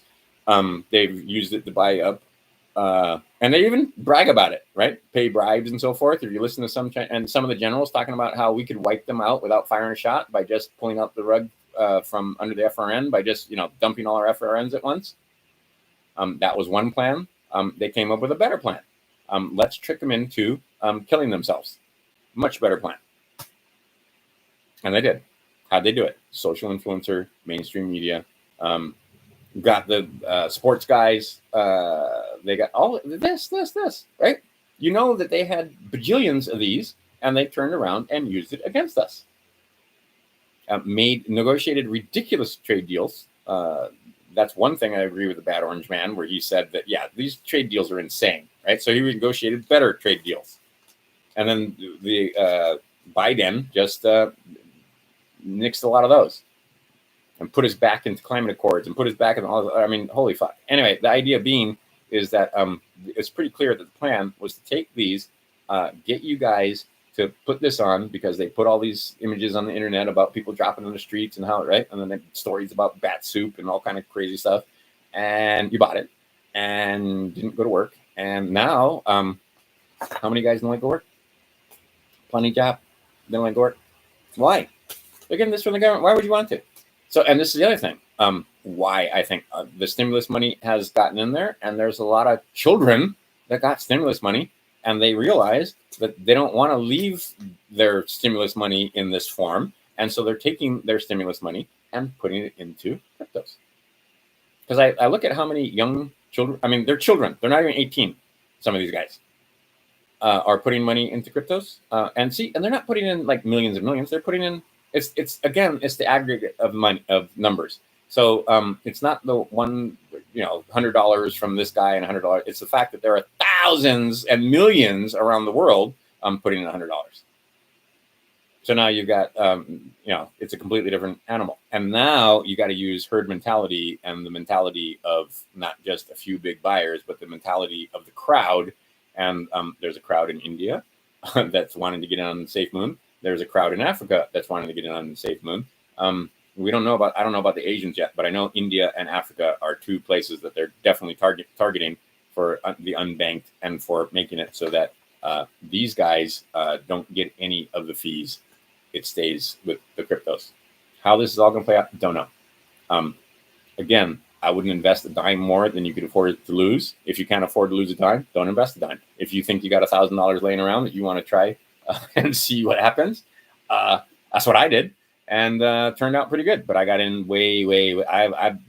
As this game goes, I've been in for a long time, considering it's only been around for 6 days. Like I said, when I got in, they had just hit 300,000 subscribers. Now they've got 2 million plus subscribers. And last time I checked 2 million, it had just clicked over 2 million. And then let's go check one more time just for fun.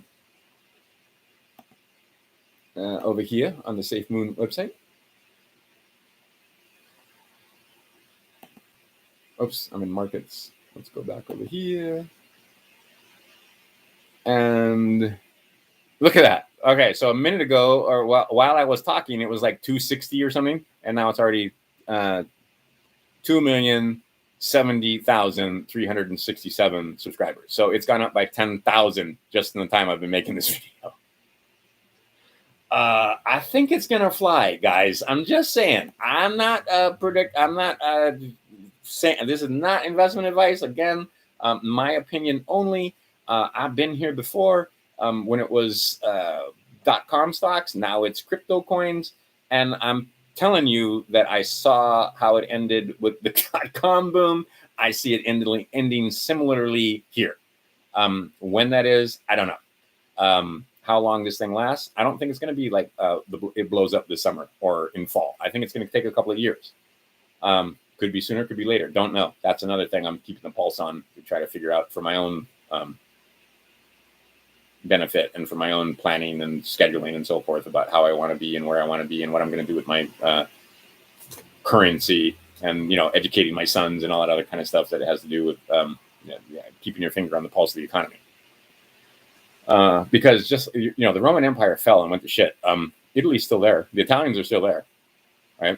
Zimbabwe went to shit. The Zimbabweans are still there. Venezuela went to shit. The Venezuelans are still there. So it's not the end of the world. All these people are just like, oh, I don't want to think about it because it's gloom and doom and it's the end of the world and I can't think about it. First off, fuck you. Second off, it's not the end of the world. It's the change of the currency. It's the change of a system. It's the fall of a corporation. And the corporation that's falling is United States Corporation. In fact, they've already fallen. They're already bankrupt. This whole thing is because that corporation is bankrupt. And now the Masons don't just want anybody in their club joining the Republic. So educate yourself so that you can educate yourself well enough that you can join their club. Get the Republican form of government that you thought you had.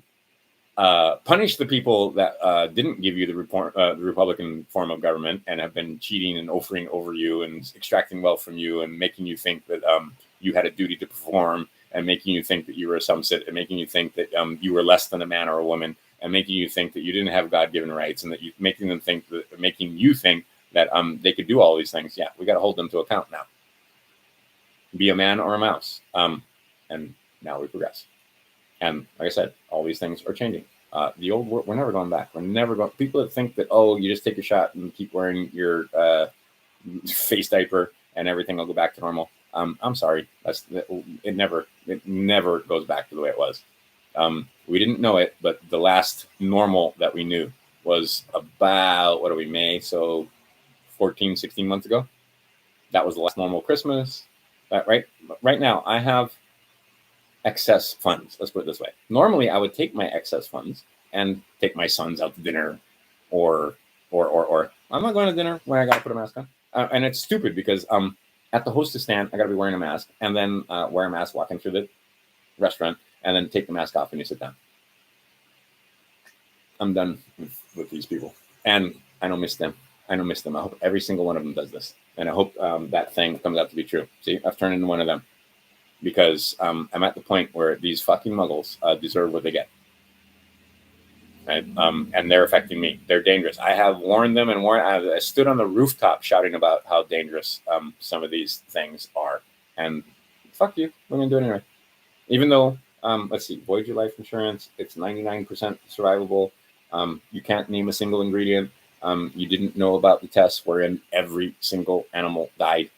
Doesn't matter if it was mice or what. It doesn't matter. They all died. In all of the tests, none from any. All of them. Did they change the ingredients? I'm not going to tell you. Go check for yourself. What are the ingredients in the various vaccines? I said it out loud. Anyway, what are the various ingredients? Are they the same or different? Did they take the bad ones out? Did they take the ones that caused those animals to pass to be sacrificed, or did they change the formulation dramatically and then give it to the humans? I don't think they changed it dramatically. In fact, I'm quite confident that it's the exact same ingredients. So if I am wrong, great. I want to be wrong because karma's a bitch. Karma's a bitch. Right? But I wouldn't have killed the muggles. I wouldn't have killed the pretty girls. A couple of our friends, again, like this conversation I was having, pretty girls. They're pretty. They're not pretty for long. All of them. Right? Just they got a hold of this. Okay. So if I'm wrong, good, nothing. If I'm right, I think real estate's going to crash. This might be a bad time to get in. Might be a good time to refinance. Might be a good time to put money aside and tread water and wait to see how things pan out.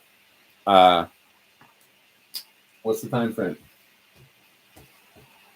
I will know if I'm wrong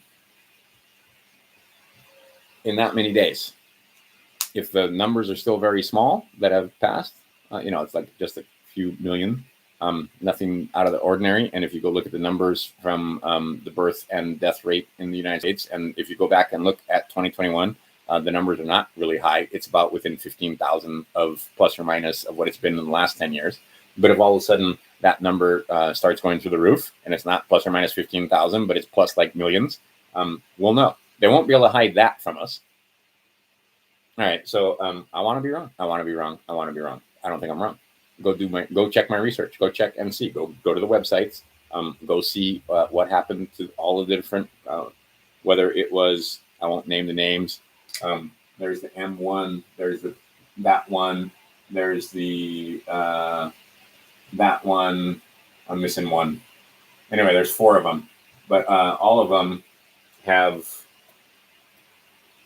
Oh. And that one has turned out to be bad. Oh, go find out about this guy named Eric Clapton.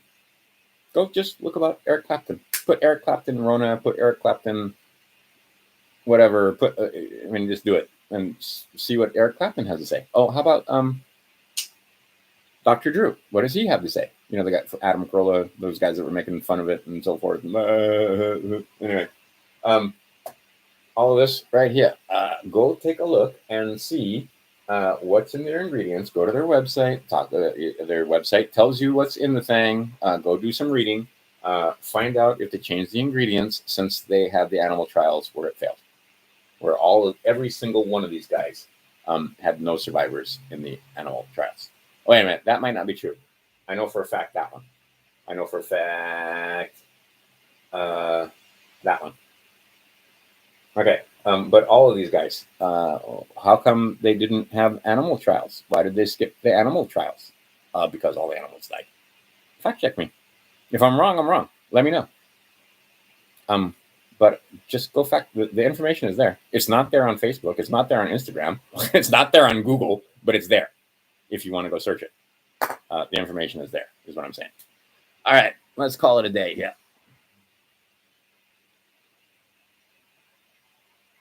See, and I found the exact opposite to be true. I have been rich and I have been poor. Rich is better. I get more freedom when I have, right. And I agree though that there are times when having no money is also good, because I remember one time I was taking some very wealthy friends of mine hiking, and this was just when cell phones were just coming in, and he brought his freaking cell phone with him. And in the middle of a beautiful hike in the waterfalls, he was complaining about the fact that he didn't have service because he wanted to be having a call. Meantime, I was just having fun and enjoying nature and so on. What the fuck is that? I mean, you just can't be free. You can never leave the office, even when you're on vacation on an island in the middle of the Pacific, out in the middle of a rainforest, under waterfalls. Anyway, so yeah, I feel you there, but I can tell you, it's fun to just hop on a private jet and go where the fuck you want. I can tell you because I've done it. It's fun. If you're going to get a certain type of female, but when you have a lot of money, it's a whole lot easier to get pussy than when you don't have a lot of money. But you're going to get a certain type of female. You're not going to get you might not be getting the best ones when you have a lot of money. And when you have no money, they don't like you for your money. They like you because of you. Anyway, yep, it was planned for the yep. That's insulting criminals right there. Anyway, because they're worse than that. These people are the scum of the earth. Right? Like I said, I have people that I don't like, but I wouldn't have killed them. I mean, there are people, I don't like this guy's wife. In fact, I hate this guy's wife, but I never would have fucking killed her. Meantime, she went and did this, right? Total fucking bitch. Right? I don't like her at all, but I never would have done this. Right? And there are some other people, like I said, drunken and fighting in a bar, we try to kill each other. To this day, we still don't like each other. But I never would have done this as a sober man. Right? All these people, they're children, some of them. Right? I have one friend of my son's who did not want to take the thing, and his parents forced him. When he took the second one, he couldn't get out of bed.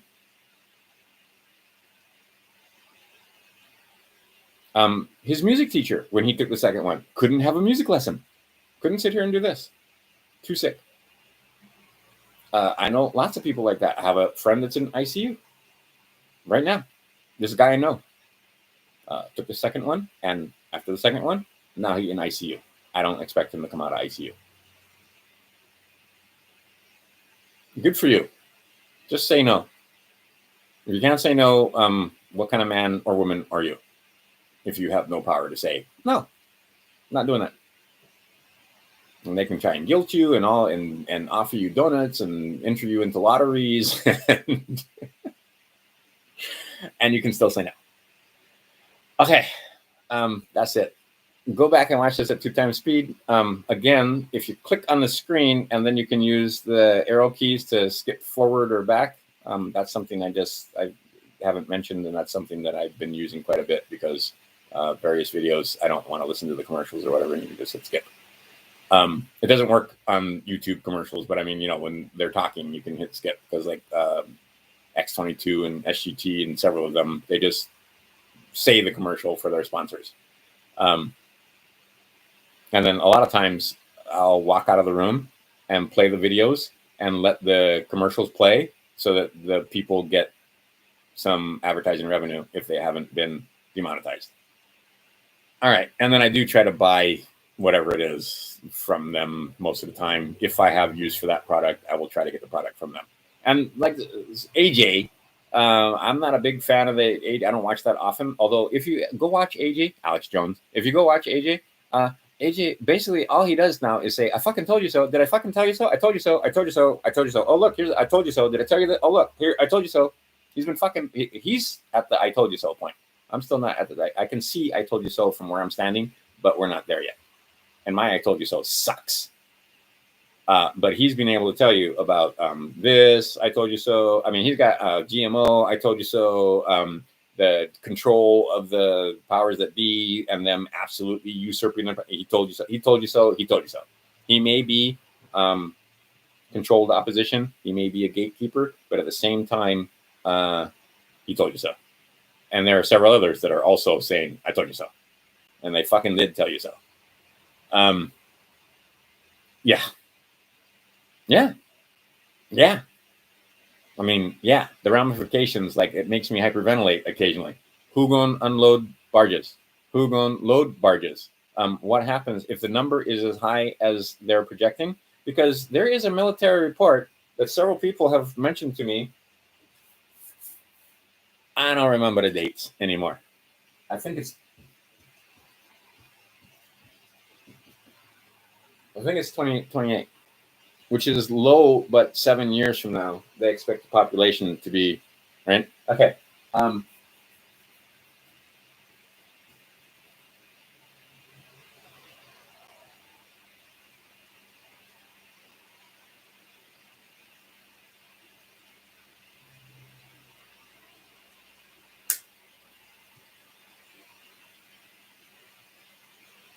Oops.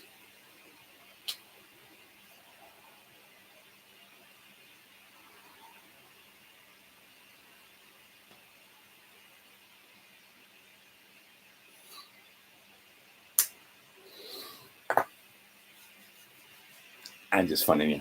Anyway, the point being is that okay, and if you want to do it the way that I had in that book, basically I added a 1. This is a 4. I added a 4. That's an 8, and now that's a 2 because I took it away from that. That's supremely simple. I gave you a link in the other video. Apparently, everybody's afraid. Well, not everybody. I had like 2 people that asked. I know that more. I think a couple hundred people watched that video, but apparently you're afraid that I'm going to take your email address and sell it, or I don't know what. Ask any of my clients. They expect to get news from me and an email once in a while. I haven't sent out an email in years.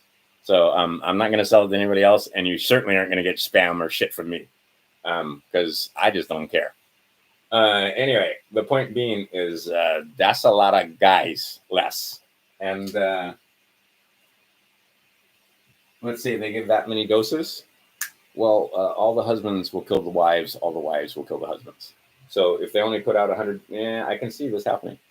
I can see the number being around 200. Now, if it's 200, that would be 150, but we still aren't going to have a good time if there's only 150 left. Okay, I don't know. I want to be wrong. I want to be wrong. Oh my God, do I want to be wrong? But I don't think I'm wrong. And if I'm not, we'll know soon. If there start to be big numbers this fall, and there start to be big numbers next spring, the 2 times when they, it's the cytokine storm that they're worried about. Dr. Tenpenny talks about numerous doctors that have been in the anti thing for the longest time have been talking about this, and now they're talking that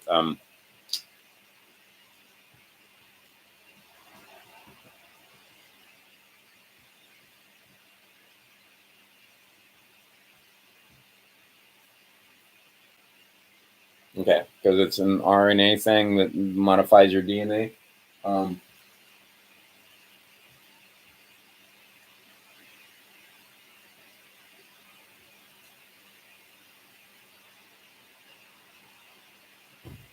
We're just playing with words here. Just like Phoenix. Prepare. And this is the other thing. Go not here, because on here you can learn nothing. But go. You can do some searches here, but it's not going to go. Go on BitChute or go on Rumble and just go search with regard to.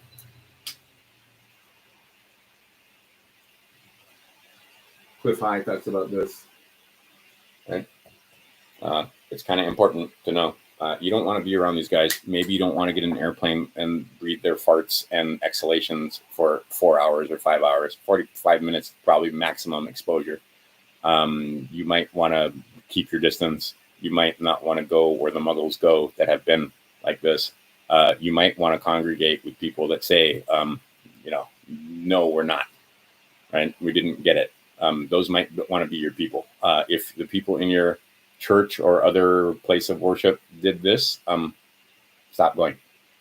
Especially if the woman you're with is pregnant, or if you are a woman that is pregnant or thinking about having children, or especially do your damn research. This is not crazy talk anymore. This is not tinfoil hat. This is not conspiracy theory.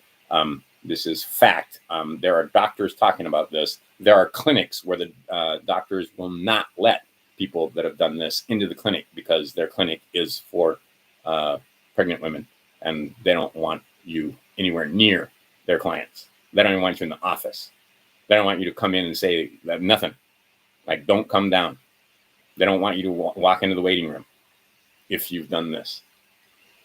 And if you are watching this and you've done this, Biden, you better get your shit together. I'm not kidding. Put your affairs in order. Just in case. Hopefully this is just fucking crazy conspiracy theory and nothing to do about it. Right? That this is not anything that's anything important, I mean. And that it's going to be just like the other ones. And yeah, some are going to get sick and some are going to have some adverse reactions and some are going to, right? But it's not any big thing. But if we're right, this is a big damn deal. And this is the end game. This was the thing that they were going for. This was the population reduction. This was scaring you into the barn and then setting the barn on fire. And then you denying that the barn is on fire. While I'm sitting here going, excuse me, the barn's on fire. From outside the barn, by the way. Right? Certain nation states, go look. Israel is 100% penetration when it comes to basically all the adults in that nation state have done this, and they're all going to have been forced to, and they're going to get their boosters. I'm pretty sure Israel's not going to be a thing for very much longer. Gregory Mannarino told you that, yeah, there was going to be some war or something was going to blow up or something was going to happen because they wanted to keep the price of the petro and the petrodollar strong. So now that there's war in the middle, explain to me how Israel and Palestine shooting rockets at each other causes the price of oil to go up. Explain to me how that happens. Did they stop producing in the oil fields? Did they close the canals? Or did they? Okay, no, it's their excuse to rig the market. Same thing, Elon saying boo about about Bitcoin costs so much energy to make that it's not green and blah blah blah. Right? Okay. That's them sandbagging the coin market because they don't want you starting to understand that when Bitcoin hits 100,000, you guys might go, oops, something might be wrong with this. When it hits 300,000, you might be thinking, wait a minute, right? At 50,000, you should already be going, wait a minute. I might think about some alternatives to this thing. Again, you don't want pieces of paper that say you have this. I probably, if this thing goes the way I think it's going to go, I think that, okay, just doing math here. And I'm going to quit. We're 3.5. It's just about 3.5 times away. All right. So let's say Safemoon goes up 200 times in the next 3 years.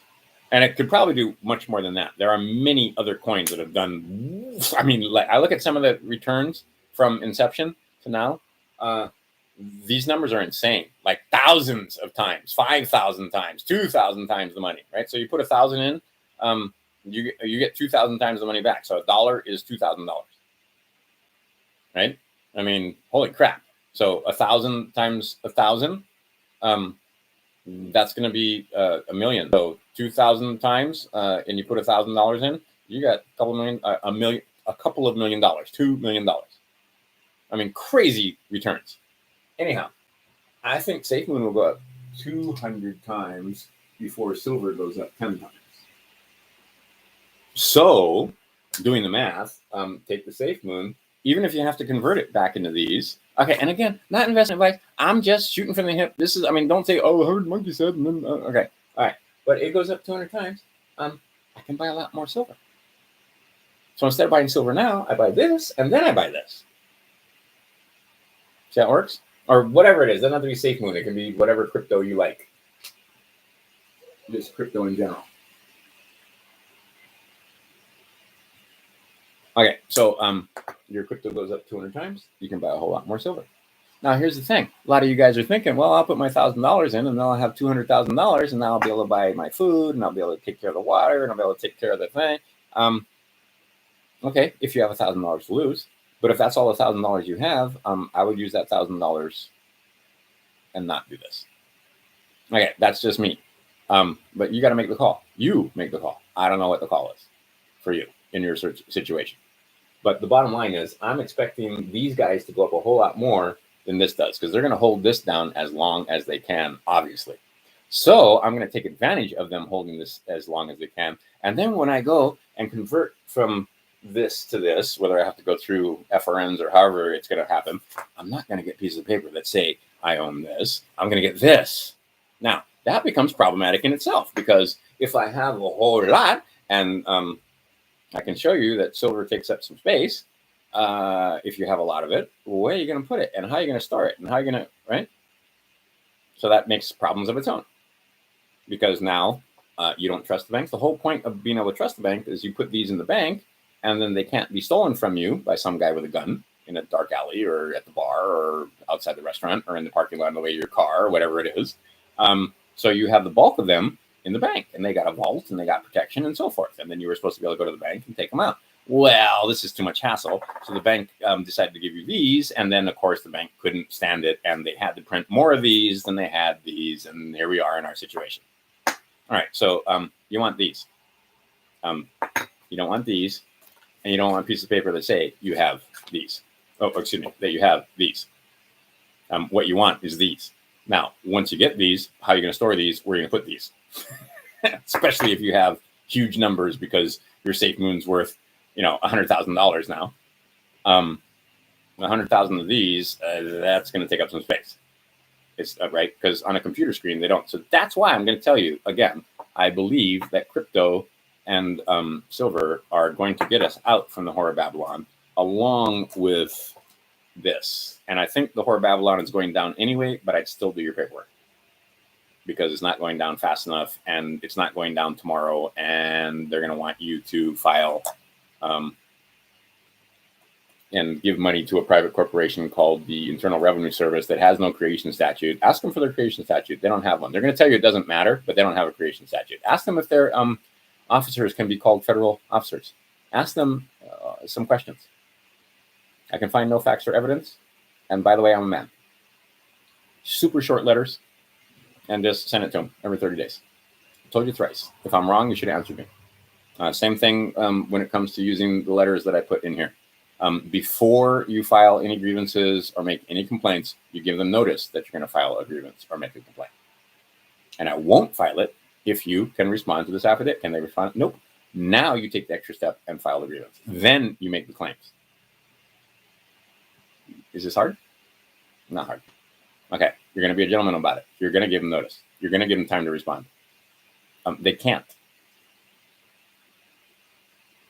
So basically what they're going to do is try to avoid. Or I don't know what they're going to try to do. But anyway, the bottom line is I don't know how they're going to respond to some of this. But if you go take a look at Alphonse, he's been having success. If you go take a look at Kirk's Lock Corner, it's go time over there. They're putting their paperwork in. Could have major ramifications. Okay, people. It is Saturday. Get out and get after it. Get some education for self, education for others.